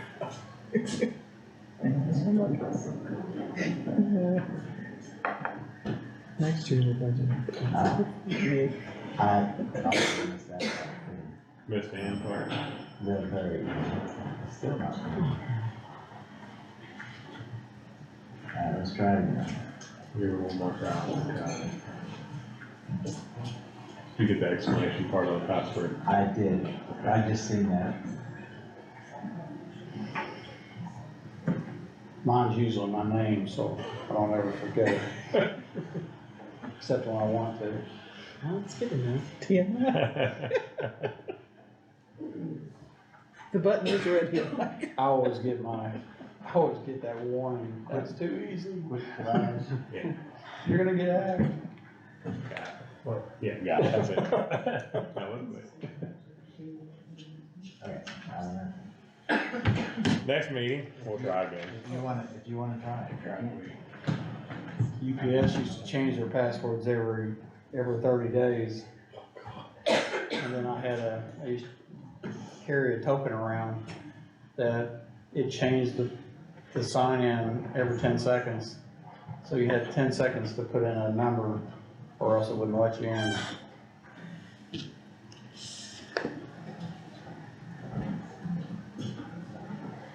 So yeah, passwords. And then I carried a book with me that had all my passwords on it.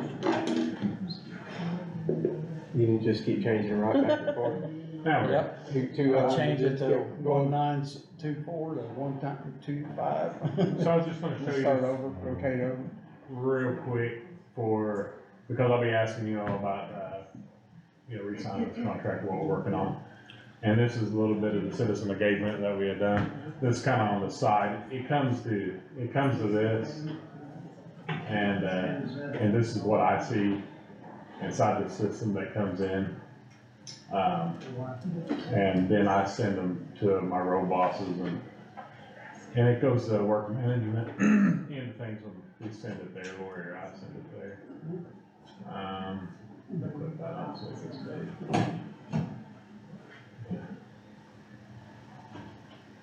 So anyway, this gets rid of our sticky note system.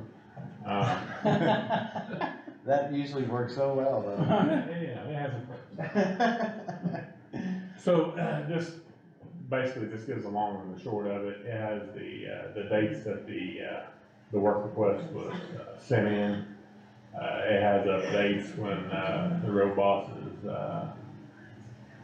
let's see. It has dates where they'll, Everyone's high priority. We can set it, I can set anything I want to in here, I am just gonna get it done. And then Get it done. so we can change it anything we want to change it to. And,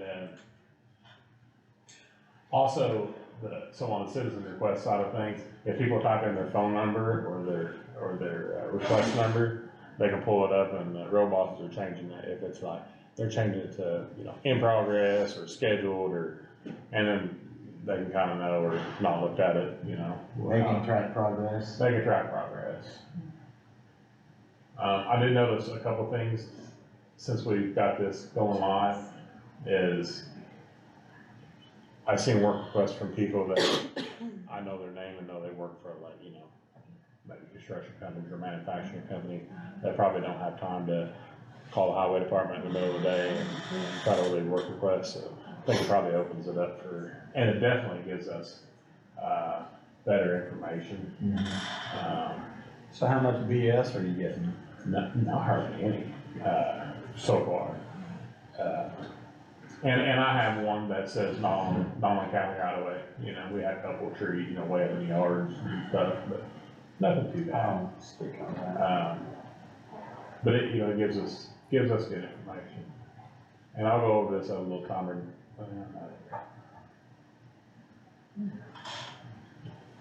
The next one we're working on is, and then we're gonna take these through phases, and it'll take a while, but it's on the fleet management side of things. So this will be the whole fleet the county highway owns.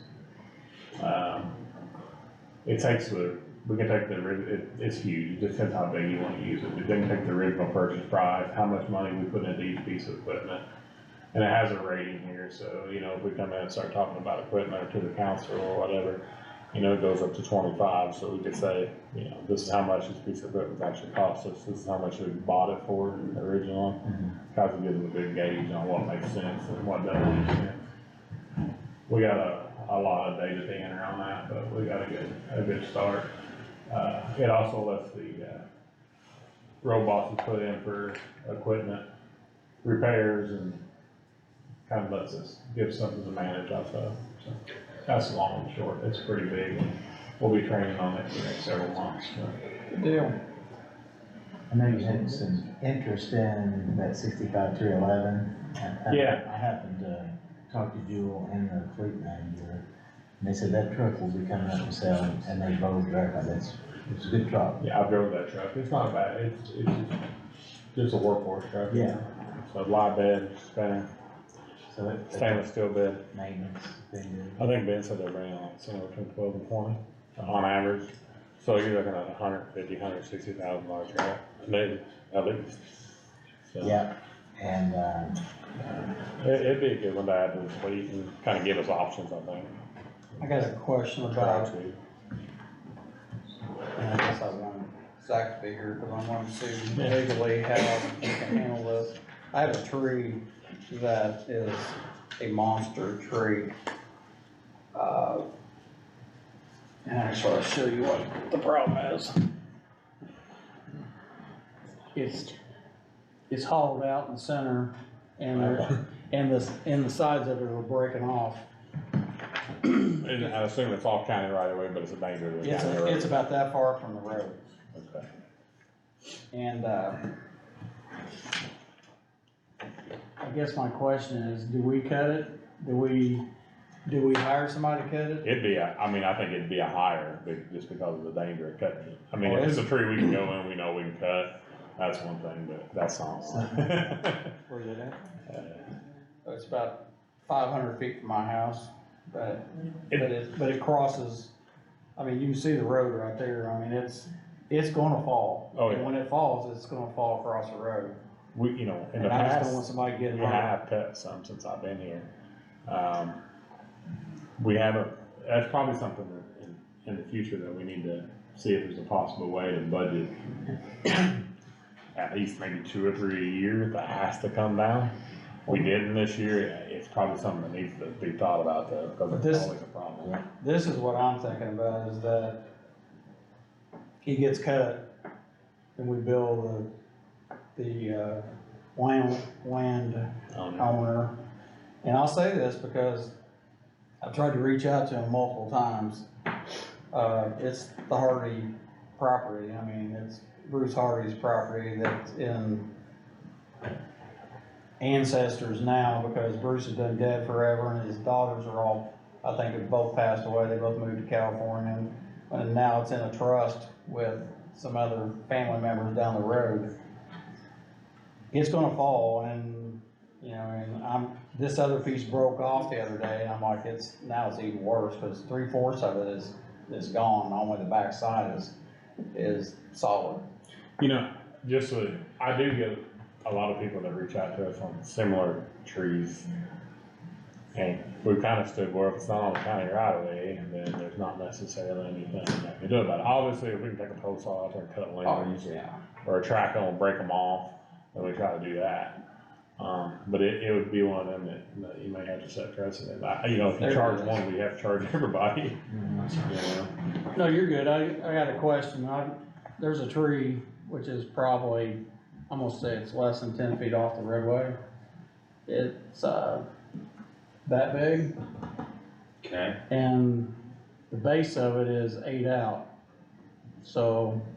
I'm interested in your answer, because I've asked this before. Because my thing is this is gonna fall, when it falls, it's gonna fall again across the road. I think contaminators. Well, they're all dead, but, there is a trust for the, I mean, the guy that used to own the quarry, Maybe there's a trust, who is the trustee? there is an address that the taxes go to, which is on Polk Road, but it's in Jefferson County. I actually reached out several years ago to them, and they never got back with me on some other trees that are. So the question is, can we use county equipment on private No. land? Oh, okay. Do we hire somebody, cause this is a big tree, do we hire somebody to go cut it, add it to their taxes if they don't respond? But can you add taxes? They pay taxes Well, on this okay, property. Okay, yeah. Is it because it's in danger of falling It's gonna, across the road? it's gonna kill somebody.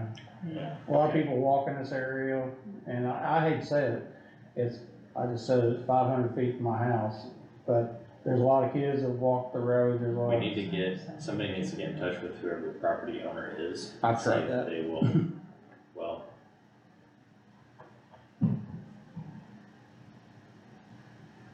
I'm not saying I could go to the door and knock on the door, because we've sent stuff to them and it came back, but let me go try and talk to them first before we do anything, but. I'm saying, we're getting ready to open up a big can of worms here. Well, I think there are things that you can do to protect against hazards on the roadway. Obviously, we have. and there's been plenty of trees In a lawsuit that where they pushed they off allege that the we roadway didn't that's do fell something out of this woods. on I-65. I've been in depositions Which for we don't, years. which we don't care, yeah, we don't do anything. Let me. Well, if you go down State Road 39, there's dead ash from one end to the other. So- I mean, That was one of them. Yeah, right On there, 39. there was one the other day. So like there is a statute that deals with, like a landowner could invite us onto the property. We could use county equipment or county resources from the highway department or whatever. This tree's out there. And then we would have to charge them an amount. I mean, you could charge them less if it got put on the ground. You could take a Drop it. loader out there and pick it up. load I don't know if I it, want, Carry it off. Everything in this woods has been dropped, I mean, not cut and dropped, but it's fell in this woods, and let me see if I can find I that. think I'd almost rather have a private company do it than have the liability of our guys. This deal, Kevin, your bridge, 28 Yeah. people. let's see if I can find the address of that.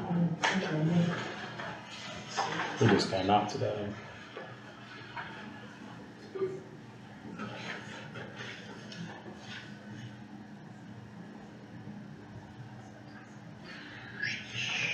Hardy Farms LLC.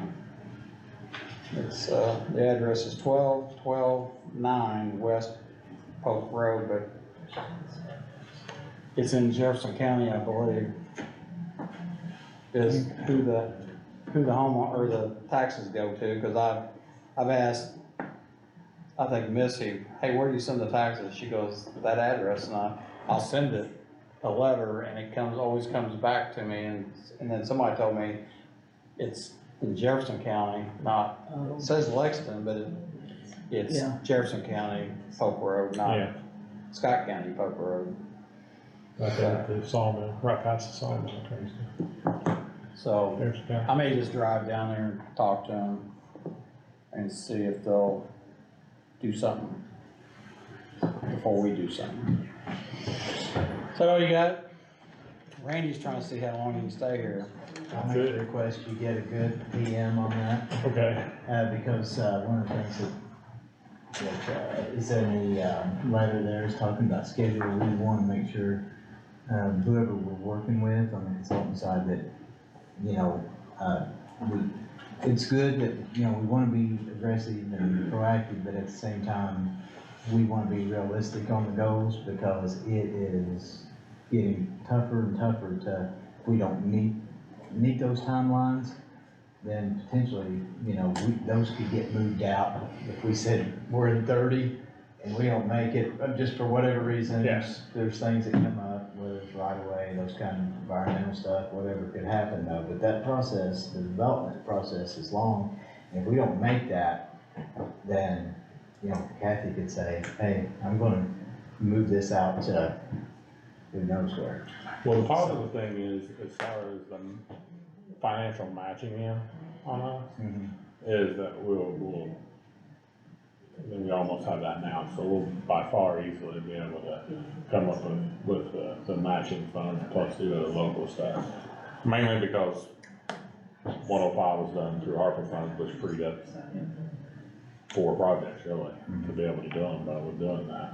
So financially, the things were good. I know it's a lot of work from now to September to get on the contract. I was thinking that today's consultant told me that's kind of why they try to roll them out earlier than typical.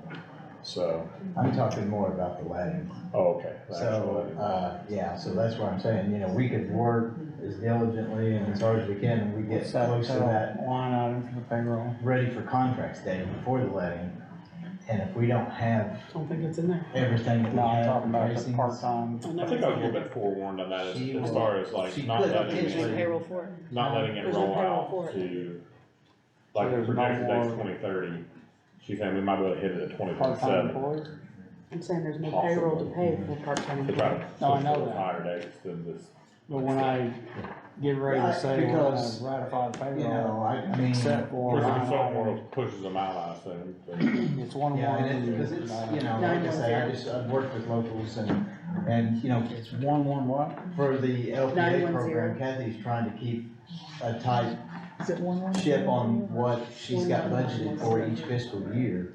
So, you know, there's a lot of accountability to try to make that project in that year, and then if you can't, then she's looking at, well, I don't have potential funding for these delays for the next year, it could get moved out a few years. So, I'm just saying, whoever we're working with, we wanna make sure our schedule allows us to make that date, so.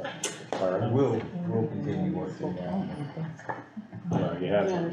Yeah. It's well long enough. I'll call you tomorrow. Kevin, take that. All right. Kobe's out this weekend, or? Probably. Thank you, Kevin. All right, thank you, Kevin. Treasurer, the Missy Applegate County Information Ordinance. Zach has that. See you. Sorry, Sonny.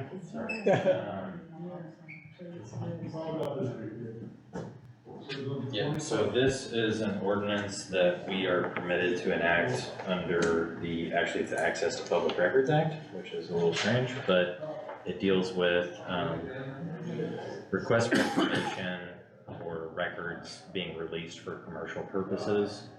It prohibits them from being released for commercial purposes, basically. It allows us to do that. But it also allows us to charge a fee for certain types of records that we might release, even if they're gonna be used for commercial purposes, and that's made known on the front end. We're modeling this after a couple other local counties. The county treasurer has kind of requested that I look into it, and from what I can tell, we can do it. We do need to do the statutory 2 consecutive weeks to advertise. Because there's a fee. Because there is a potential fine that can be associated. Well, there's a fine, also a fee. The fees that the treasurer has requested are, you know, upon my review, a lot of counties are charging somewhere around $200, I think. She's only requesting $50 to do what's outlined by some of the mortgage and title companies that might request some documentation for things. The only thing we need to do is do that advertisement, schedule this for a public hearing, probably first meeting of next month. And then the treasurer does need to submit something requesting that the county council take action and pass an ordinance to establish the maintenance fund that all of the fines and fees will go into and the purposes for which that fund can be used. But I think, So we're not doing anything tonight outside of asking them to advertise it, correct? that's correct.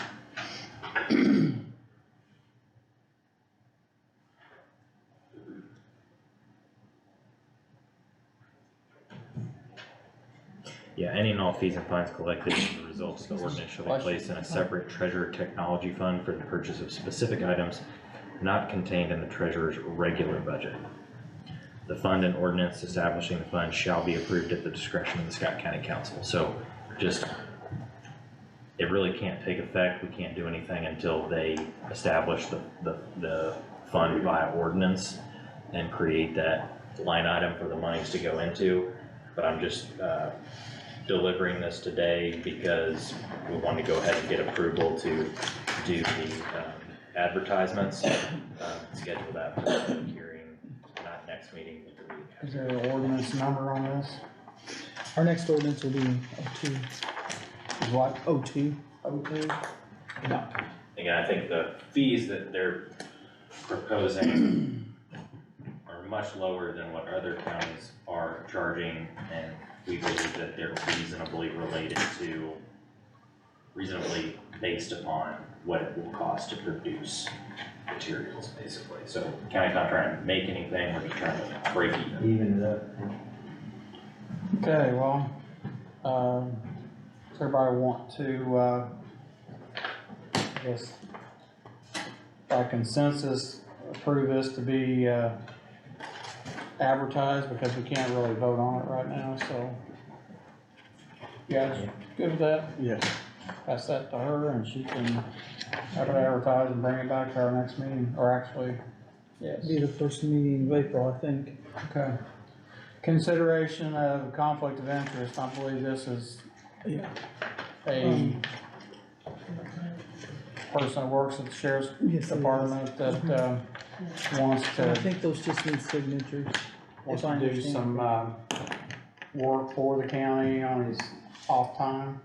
Same thing we've done with, We've done that in the somebody else. past with, some highway department workers who, I They did can't some remember if sealing they at the bid health on department. something or. He's still coded the health department, yeah. Yeah, so it's just a requirement that we do this, So it's above board. it will have to be submitted, I think, to the clerk once, or if you all approve it, and then it will go up to, I believe it's the State Board of Accounts. Okay. So, do I need to read this or tell who it is, or just say? Well, you can. Okay, this is a uniform conflict of interest disclosure statement. Indiana Code 35-44-114, and it's, the name of the applicant is Eric M. Bryant. He works for the Scott County Sheriff's Office. He owns Blue Line Graphics and Lighting LLC. And his intentions are to I guess, use sales and installation of emergency equipment, lights and sirens. So I'll entertain a motion to approve him to be able to do that. I'll make a motion. Randy makes a motion, Greg? I'll second. Greg seconds that, and I'll make that unanimous, so.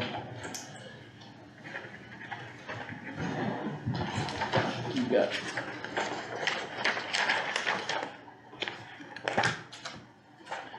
All right, moving along here. Before we get to the payroll and consideration, there was a request, I can't remember if it was last meeting or the meeting before that, regarding the use of ARPA funds for a $20,000 payment to the Heritage Museum for ongoing operations. Again, I've submitted this to outside counsel. They have said that it is an appropriate use of ARPA funds, and I have a potential resolution.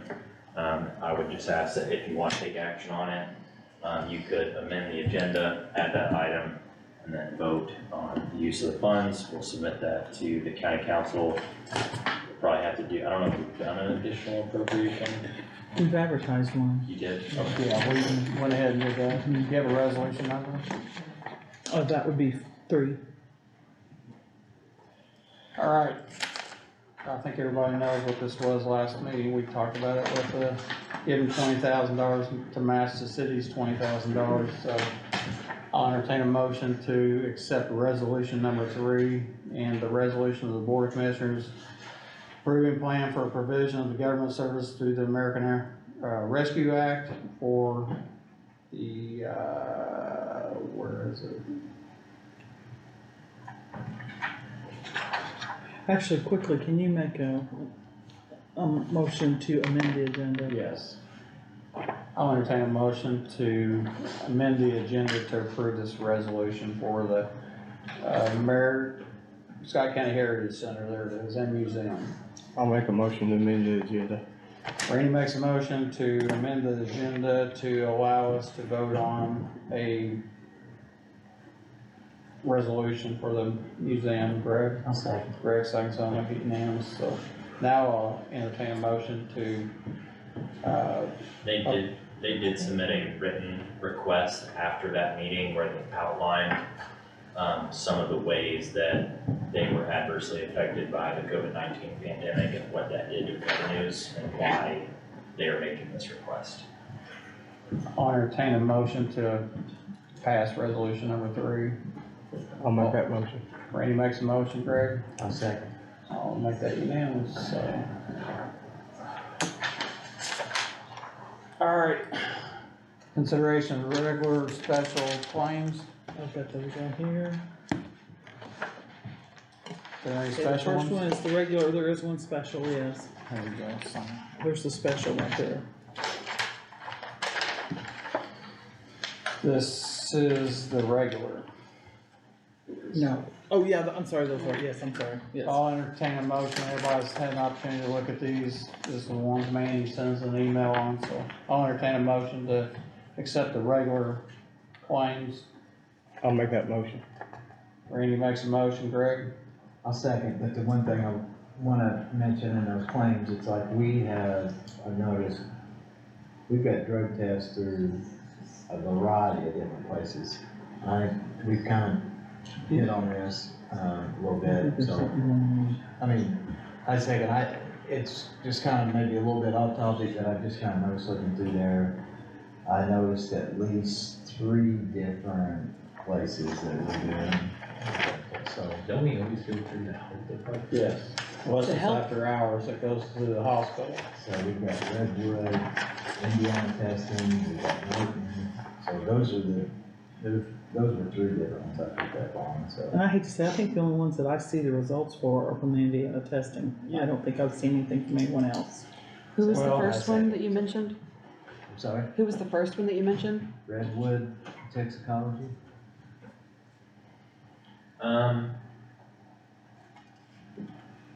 There's some of them for the initial test that go off, and then if they come back presumptive positive, they go up for the second or. I don't know, but I'll I look think into it. we've always had a situation where we've always said if the county highway, if the county health department is open, then we do all that through them.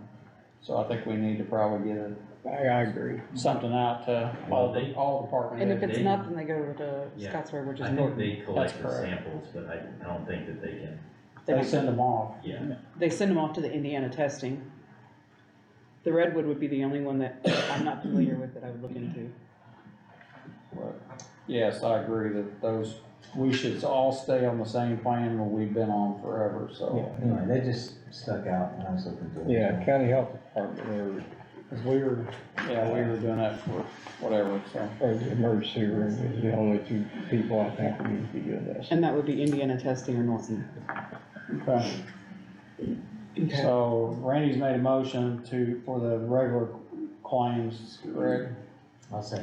Greg seconds that and noted that you want some information about the, drug testing, so I'll make that unanimous, so it's on the last page there. So what's the special claims? They've already, yeah, there you go. Special claim is for building materials for, the highway department. For the building. It looks like in the amount of $2,248.87, so I'll accept a motion to pay Menards for that amount. I'll make that motion. Randy makes a motion, Greg? Second. Greg seconds that, I'll make that unanimous, so. Consideration of the payroll for February the 9th and February the 24th, except for a line item 11910. I'll accept a motion. I'll make that motion. You need to sign that. Greg, or Randy's made a motion to approve the payroll for February 9th and February 24th, excluding line item 11910. I'll second. Greg has seconded, and I'll make that unanimous, so. Consideration of the minutes. Has everybody had an opportunity to look at the minutes? Yes, I'll entertain a motion to accept the minutes. I'll make that motion, accept the minutes.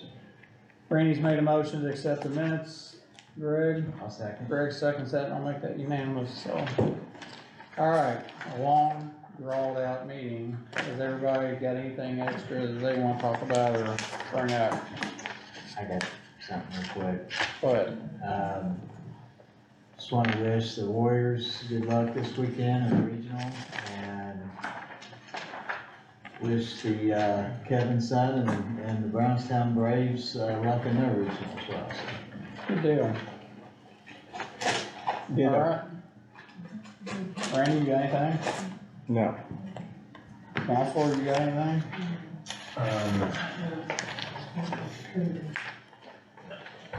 Jennifer, you have anything? No. All right, I'll entertain a motion to close the meeting at the I'll make the longest motion. meeting we've had. I'll make the motion to adjourn. Randy's made a motion to adjourn, Greg. I'll second that. Greg seconds that, I'll make that unanimous, so.